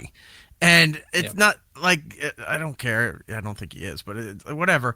I was just watching. So something about it, the live performance is like, I can't sit here and watch this. It's driving me nuts. But like you, listening to some of his stuff, he sounds like he's trying to do Freddie Mercury. A little bit. There are moments where he's getting those high notes, but then I was listening to other songs that I had never. I think maybe I know two of his songs. Like I knew two of his songs. The first two she played, I was like, oh, I've heard this somewhere. I know this from something. What's the big? Everything else was like Mystical Magical, and then Beautiful Things are the two songs that I knew. What was the other one? Mystical Magical. Okay. Mystical Magical. Everything else I had not heard, but again, I think experiencing her, knowing like the lyrics to every single song that he was singing in the car, I was actually kind of impressed. And it was like, I've taken her to a lot of things that I like that she's gotten into because I've done that. Mm-hmm. It was kind of cool to be able to get her something that she was into that I'll go to. You know what I mean? Like it was it's like getting payback. But it should be a good show. Like he sounds good. Good enough where I don't think I'm going to be upset. I'm not going to be Homer in the parking lot waiting for the concert to end. Oh, we had that little conversation. Yeah, that was fun. Too. Sitting there eating chips, singing the little Spanish flea. Good night, Springton. There will be no encores. Yeah. But yeah. Yeah. Can't wait for that. I've got a lot of shows between now and then. Trying to see if there's anything else we need to add. This is as far as concerts go. The big hit for anybody out there where if they're not overly familiar with what the guy is all about here. That's the one I've heard. That one. Yeah. That was the first one I think I've ever heard, and then that Mystical Magical one. A lot of the times these songs have ended up on like commercials, and that's why I know them. Yeah. And I'm like, oh, I saw him show up on, I think it was on Saturday Night Live when I first actually saw him. Yeah, he was in a jumpsuit doing backflips off like the amps and shit. He seems to be one hell of a performer. Yeah, we'll see. We'll see how this one goes. I think this was my trade-off because she wanted to see Melanie Martinez. I don't know much about her. She's not my thing. I tried listening to a song of hers. So, like, I told her we'll go see Gym Class Heroes and this guy instead of going to... Did you hear that? What was that? This music? Are you hearing that? Yes, okay. I am. Sorry, I thought I muted it. No, My you bad. did not. But yeah, so next concert is in about a week. And then after that, I've got a month until I see My Chemical Romance and Jimmy Eat World. So I'm excited for that.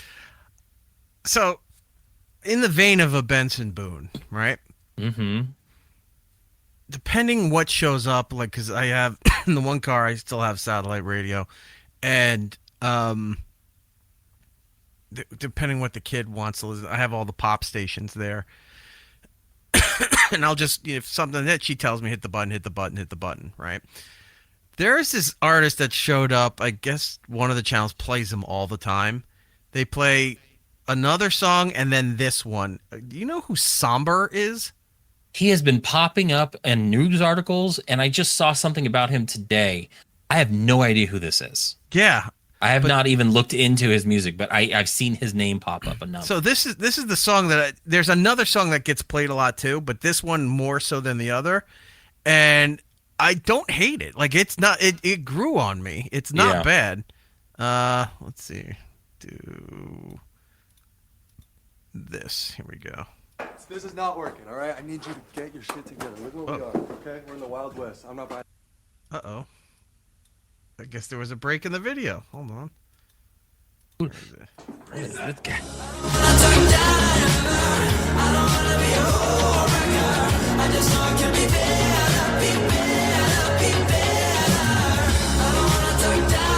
Yeah, you know this song? No, I've never heard it. It's called Homewrecker. I'd give it a chance, but it's I've not never heard bad. it.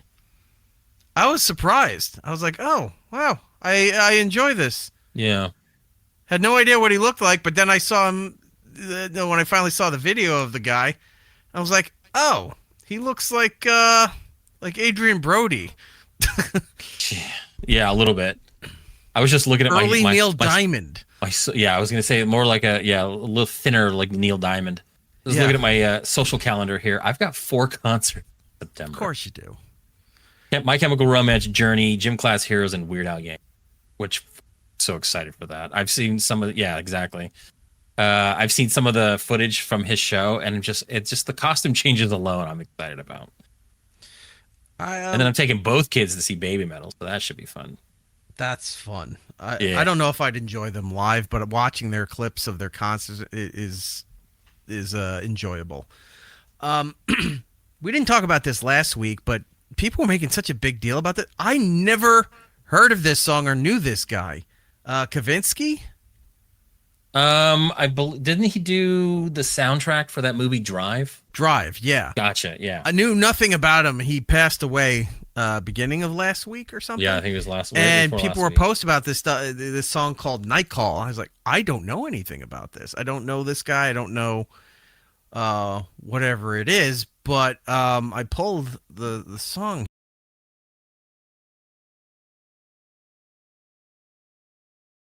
Oh, see, this is stuff that I would love to listen to. Really? The synth stuff? Oh my god! I went and saw.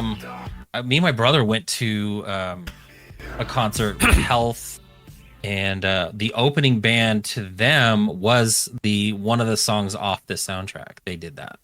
So yeah, I love this kind of stuff. Wow. Me and Giddles talk about this all the time, like synthwave and all that stuff. We saw Carpenter Brute. A lot of the synthwave stuff is the shit that I see when people are trying to do nighttime cozy stuff on Twitch. Yeah, you know, so good, they've got the Lisa Frank or that 80s neon, setting decor and the stuff when you hear, and it's all that royalty free music that they can play, so they can put all that stuff on there. It's just like. Yeah, the band that we saw when we saw Carpenter Brute, the opener was called another Desire. Ryan Gosling movie, by the way, right? Yeah, it was good. That was a good movie. I really enjoyed that. Yeah, but yeah, so that gentleman passed away, and I was kind of it's like usually I have an idea of who is who, Yeah. Whether I like them or not, no recollection of this whatsoever.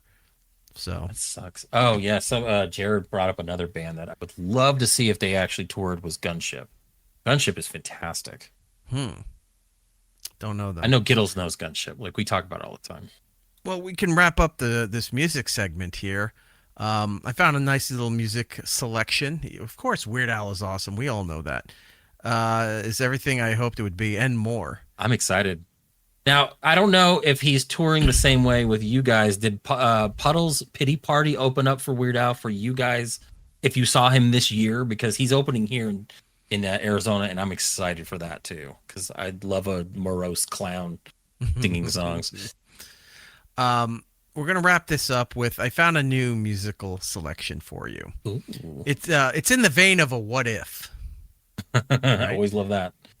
So when we've played clips of what go, what if Post Malone, going back a little bit, but what if Post Malone was an 80s song, Middle was an 80s song?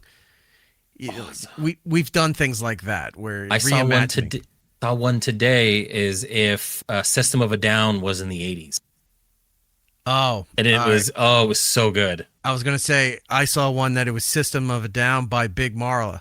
Remember the mom that plays all that? She did System of a Down with all the kids' instruments. I'll have to pull that for next week. Okay.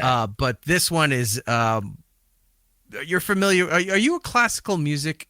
Do you like it at all? I love classical music. That's the thing. The only genre that I don't actively go out and seek is country music. And again, we've talked about, some of our country acts that we do like, but for the most part, I really do love a lot of music. I could say classical, opera. Jazz. I listen to a lot I don't of really 40s. care about.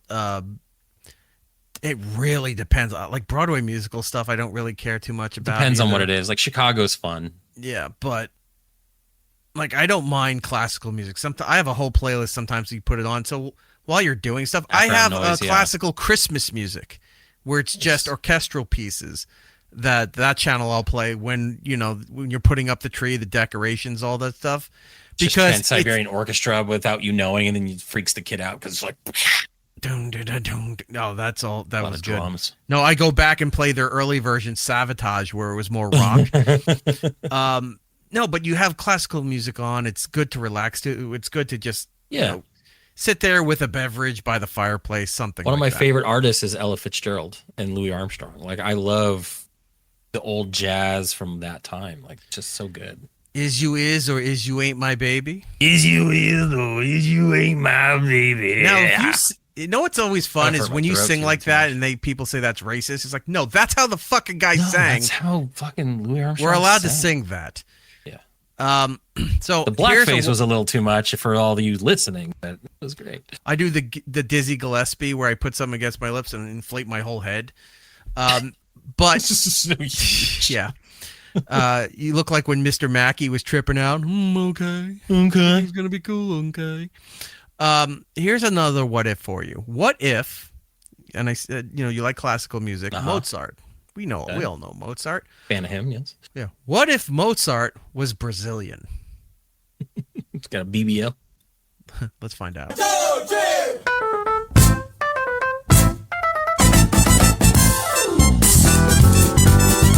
This is awesome. Right? I'd buy their CD.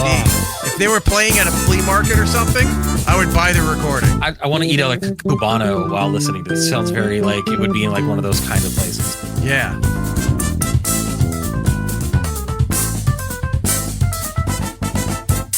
I mean, we've talked about our love of ska. Anything with horns, like a horn section, is just already instantaneously fun for me. This is good. I like this. I'm just doing I can play this song in my backyard. The Turkish March.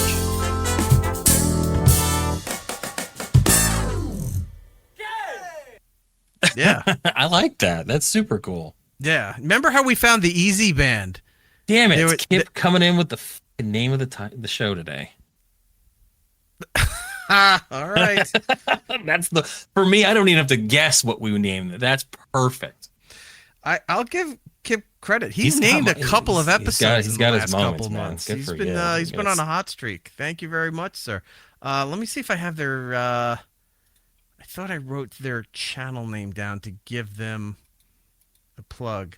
Okay, so AMITAI Amitai _Kurtz KURTZ. So again, AMITAI _KURTZ on social medias. And yeah, you can find them. That came across and I was like, holy shit, I enjoy this thoroughly. Yeah, that was actually really fun. Like, I know sometimes we do stuff where it's like more jokey, but like this was something that I could probably get behind. Yeah, Pretty it's good. fantastic. So if I can find more of their selections, just like the Easy Band. Oh, I still listen to Easy Band. I just listened to something the other day from Easy Me too. Band. So like their version of the Black Parade is fantastic. I love their wrestling themes. It's like accordion going everywhere. Oh, so good. I love their wrestling themes. Joe Hendry wound up using it at AAA down in Mexico last year with all of that stuff. There's a band that me and my brother saw when we went and saw. I think it was when we saw Bloodywood, and I was messaging Gabby about it. They're called Ladrones, and it's like a metal kind of like rap rock Spanish band, and everything was in Spanish, and it was one of my favorite moments. Like, they were so good. It was like a bunch of vatos on stage singing like metal, and so I've got all their music, and I've been listening to them a lot lately. It's all in Spanish, and they're amazing. Real quick, because I wanted to show this for you. So last week's video episode has not gone up, but it's going to go up tonight. I had more Why, power. Eric? I had more power issues. It went out again. It went out earlier in the week, and then it went out again in the middle of the night last night. Yeah. Or earlier towards the morning. And the only reason I knew it was out is because I'm laying there and I wake up and I feel like I'm burning. Right? So I'm one of those finally people. died and went to hell. I mean, it's not where I'm hoping to go, but I wouldn't be surprised. I'm laying there, I'm burning, I'm sweating, I'm feeling like I'm like, what is going on? I'm one of those people that run hot. Yeah, me like too. I can go out in the freezing cold in just a hoodie and I'll be okay for a while. I wear shorts 99% of the time. I can't. I'm the same way. Yeah, but I can't. I can't deal with heat for long periods of time. I'm not that. I'm constantly sweating, soaked. It gets that one time. I think I told the story where I thought I almost had heat stroke.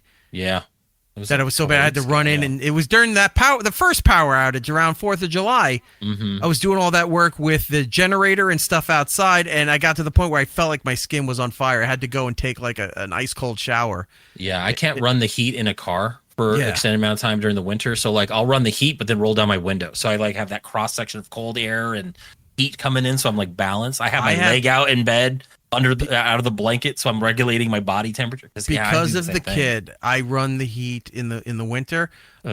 Full blast when I turn the car off, so that when I remote start it in the morning to take her to school or whatever, it defrosts the windows. It's in there. But the second I'm in, boom, I slam it down and it's off. I'm like, this is good enough. It'll get us to where we need to be. I don't need the heat blowing on me. Anyway, I'm laying in bed. I'm like, why am I burning? Whatever. Kid snuck into bed last night. Pulled one over on you. She does this time to time. Like, I built this whole brand new room, giant. She has a queen size bed. She has all this stuff in there. And there's times where in the middle of the night, she just gets up, walks out, and crawls into my bed. And you roll over, and like if I go to roll over, all of a sudden I'm hitting her in the face because I go to put my arm down. She's right there.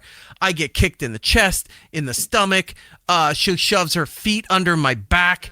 Like, you ever notice that like they're like 2-3 feet tall when they're standing, but when they're in bed, they're 9 feet long and at an angle. I have a king size corner bed. to corner, and it's all the way across. I have a king size bed that I'm constantly on the edge of falling out of my own bed because of this. My son does that. My dog does that. So she snuck back in. She's laying on top of me, right? Like on this part of me here. Mm-hmm. And she runs hot too. She's like me. She burns up really quickly. So I go to push her head. Her head is soaked from sweating. Her skin is hot. She's laying on me with all this heat. I'm laying there with all this heat. The AC's been off for I don't know how long. Because I look over, I can't see the clock. I don't see the little lights from the cable box. Nothing's on. So I get up. I'm heading to the bathroom, but I flip the light switch. I'm like, no, power's not on. whatever. So I'm pissed off.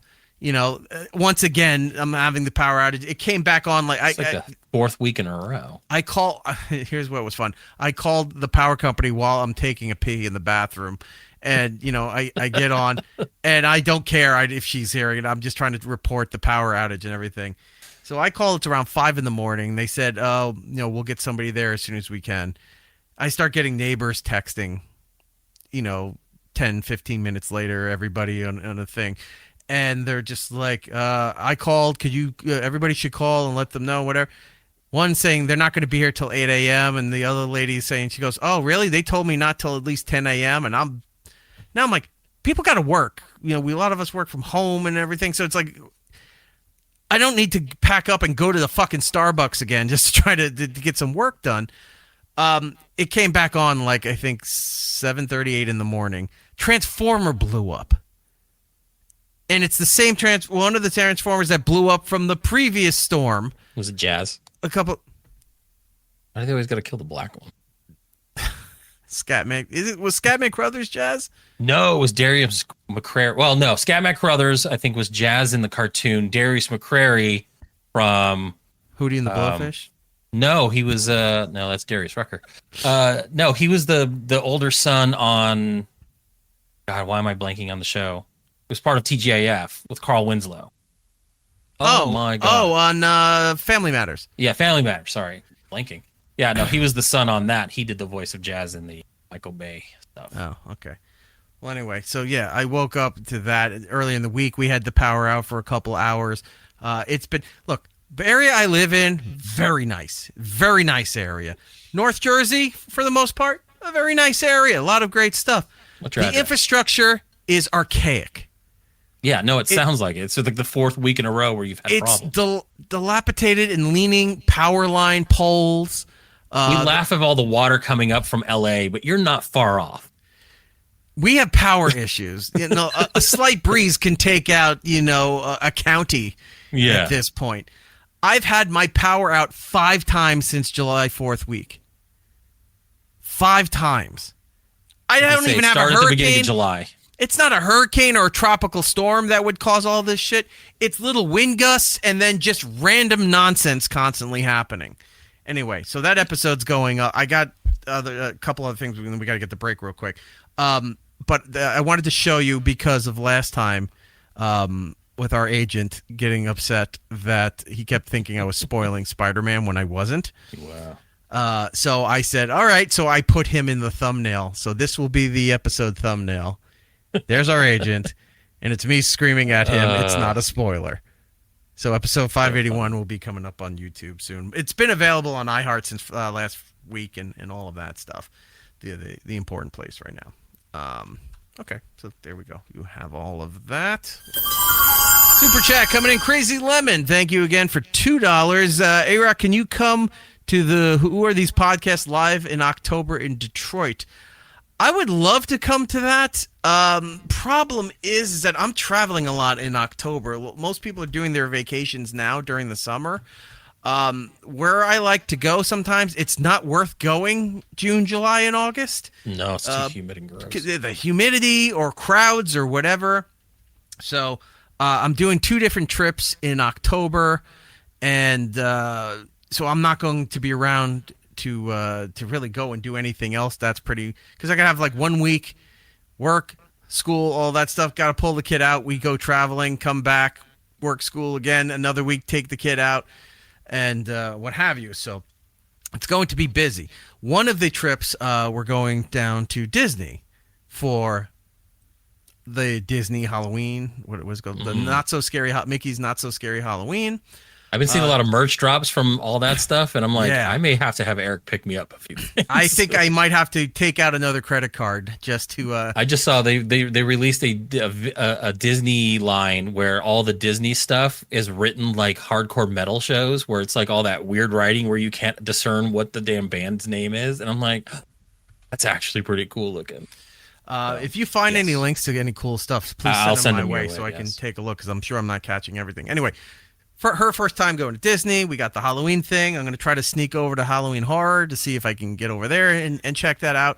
Also, during that time, you have the Food and Wine Festival at Epcot, which was that November? Or is that still October? Like end of October? Yeah, okay. so I'm going for that. I went there 1 year in November when it was right at the tail end of it, and Food and Wine is one of the best times to go. I have other family members that are coming or meeting us down or whatever, and some of them it's their first time too. So rather than trying to plan everything else out myself, which I normally do, I went and got a planner. Nice. I found somebody who was recommended, and she's doing a fantastic job. And I said, here's what we're looking to do.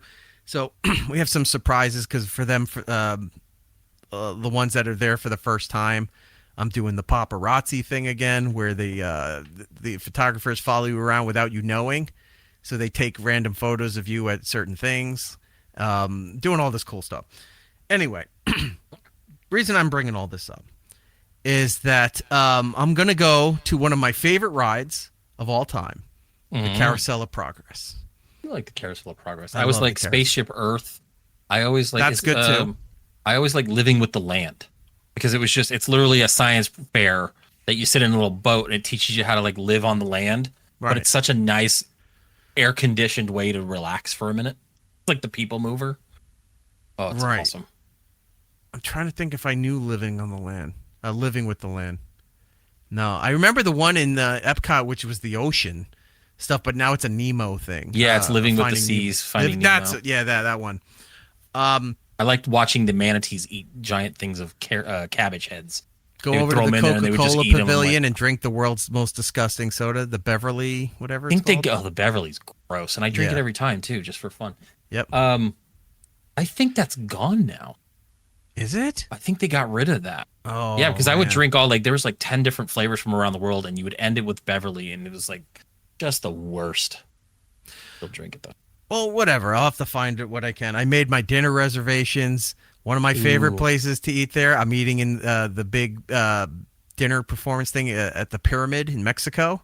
Oh, it's a small Mexico is my favorite ride. Where it's a small Mexico. Yeah, because it's a boat ride. All you do is like watch Donald and the you're three inside caballeros while you're dining, and you see the sky setting and everything in there. Place. And all, good yeah, margaritas. It's fantastic. So, doing all of that stuff. Anyway, Carousel of Progress. I'm excited to go down there. They've made some updates since the last time I went there. I think they've redone it recently. Yeah, I think they cut off, or either they extended the ride or they cut off the very beginning. Where the very beginning, it was where they were doing the washer, where you feel the washer through that thing, that crank. It would go through the rollers. They had that old-fashioned iron, that antique fan, and they thought, it could never get better than like the ice box. Literally had an giant ice cube at the bottom, so you could keep stuff cold. Like it starts from there and then works its way up. And it used to just end in the 80s, like 85. Yeah, because that was as far future as they thought they were gonna get. Yeah, because they had I remember they had a big Hitachi rear projection television. Like I think my dad saw that and went and bought one because when we were younger, we had a giant. It was essentially furniture. Yeah, a giant hibachi. No, not hibachi. That's a food thing. Hitachi. Giant Hitachi rear projection flat. Nurhachi is the tiny little thing at the beginning of the second Indiana Jones movie. Right. And then Chachi was the asshole on Happy Days. So then you had this big giant TV, and I think that's where he got the idea for it, because we wound up getting that. But it always ended in like 85, 86, somewhere in there. So I would like to see. Imagine you're riding that thing in early 2000s. You're like, all right. So I'd like to see what some of the updates and stuff were, right? So I think the last time I went was 2019, maybe. Oh, wow. Anyway, point being that I found out something that I was not aware of, that they updated some of the voices for the ride in the early 90s. Okay. And they're doing another update of voices and stuff in there.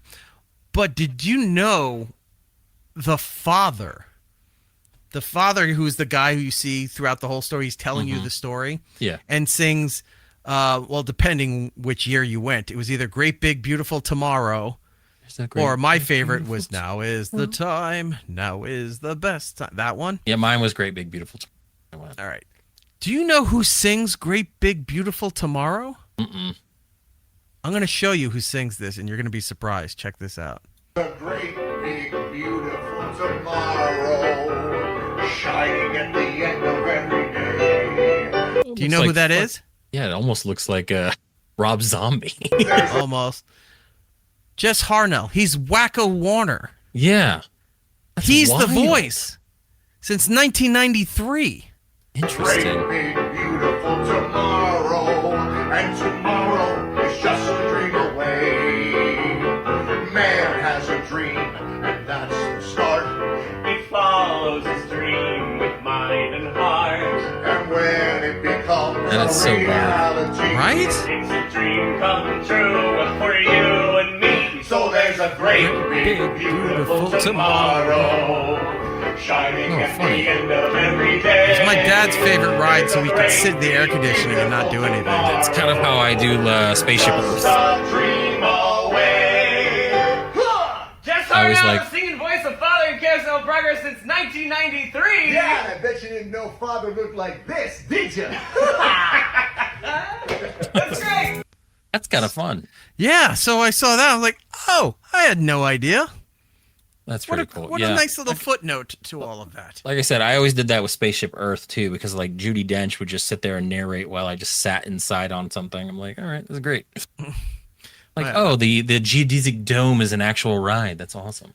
We found some old photos, some family stuff. Mm-hmm. And I noticed this a long time ago, but we were going through photos again. I go, my dad was always sitting on the bench with the strollers and everything while everybody By a else went trash on the can. rides. The what? Just sitting by a trash can. Yeah, because he smoked like nobody's business. So rather than go on the ride and not being able to smoke, he will sit outside, paid for this whole vacation and everything for, let's see, 6 of us. I gotta say, that's Yeah, 4 hilarious that kids, he was so 2. bitch not wanting to smoke. Those rides last maybe 5 minutes on a long ride, like a dark Yeah. ride. A roller coaster, 3 minutes at best. Hated It's a Small World. That Oh, I hate song that ride. I would hate cut that ride through so him. much. I didn't mind the ride. The ride's fine, but that song would cut through him. It hurts. My Like, it's mom just loved the worst. the Peter Pan ride. Peter Pan's so good. We did that. Would do Carousel of Progress. What was the other one he used to love? Oh, it doesn't exist anymore. But it was Eastern Airlines used to sponsor it.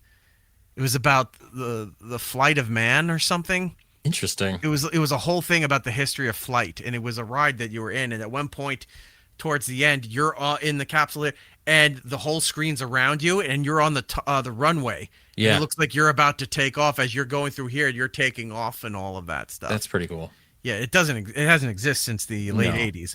But that. But yeah, he would always sit wherever the air conditioning was, or if he could smoke, or both. So. Nice. I'm going to see the Carousel of Progress. I need to get a T-shirt. I want a T-shirt. Yeah, that's cool. So if you find any cool merchandise stuff, let me know. I'll make a list. We'll put it Okay, out real there. quick. We got Greg in the chat asking, what was the name of the band that did modern songs redone as swing or crooner style? I think it was introduced to them by O&A. Oh, yes. I know who it is. First of all, Jung is saying Postmodern Jukebox. No, but I am seeing them in December. It's not. It's And I'll tell you, it goes a little further than O&A, but it's Richard Cheese, who Yes. also did Lounge Against the Machine. Richard Tease and Lounge Against the Machine was his band. Now, I was playing Richard Cheese for my daughter Tuesday night while we were going to the concert. here's what you don't know. Richard Cheese used to be part of the Kevin and Bean morning show at K-Rock in Los Angeles. And then that gimmick just kept taking off for him, and he wound up doing some stuff. Here's another thing. I have a video clip somewhere, not realizing it was Richard Cheese, but Richard Cheese did stupid human tricks on Letterman. Yes. And his trick was that you could take a bowl of M&Ms, take a handful, throw it in the air, yell out what color, and he'd be able to catch that color in his mouth. That's wild. Failed miserably Yeah. on there. So I think Dave looked at him like they were kind of hoaxed on this one. But yeah, he was on Letterman's Stupid Human Tricks. But yeah, he was part of the Kevin Bean morning show. He's affiliated with K-Rock out in LA, went on his own. And then we used to play, what was the one we played all the time? Oh, his cover of Slipknot's People Equal Shit. We Yep, played that all the time. The song that got me into him was actually featured in I think a Dawn of the Dead remake, and it was Disturb. And That it was was the like there was a scene they were on the roof shooting zombies, and it was Come on, get down with the sickness. Yep. Yeah. And that's what I was like, what is this? And I searched everywhere. And when I finally found it, I was hooked. I love everything Richard Cheese does. It's hilarious. Mm-hmm. Okay. Let's play Richard Cheese. Oh, actually, wait. Before we do that, I saw there's one more. Sorry about that, Chris. Subdivisions in the chat. $5. Thank you very kindly, sir. Here's a $5. Here's a $5 half for 2 hot dogs for Eric from Costco, and half for something from the Shrimp Truck by Jordan. Enjoy. So what funny was the story. Shrimp Truck called? Shrimply the Best. And funny story. Friday, I was driving back from picking up my kid, and I knew the truck was there when I was on the way out. So I recorded a video for Eric singing Shrimply the Best as we passed by it. And I got a message from him later going, ha ha, that made my day. And it made me think you had a bad experience at Spider-Man. I couldn't wait to hear about your day. Oh, no. I was just oh, he was just actually happy. It was fun. I didn't expect it, but the fact that you said it, I was like, oh, that was really cool. The truck does exist. I was like, we were just talking about it last night. So when I passed by, I started singing Shrimply the Best. More, it's Eric Nagel. It's Eric Nagel. Next.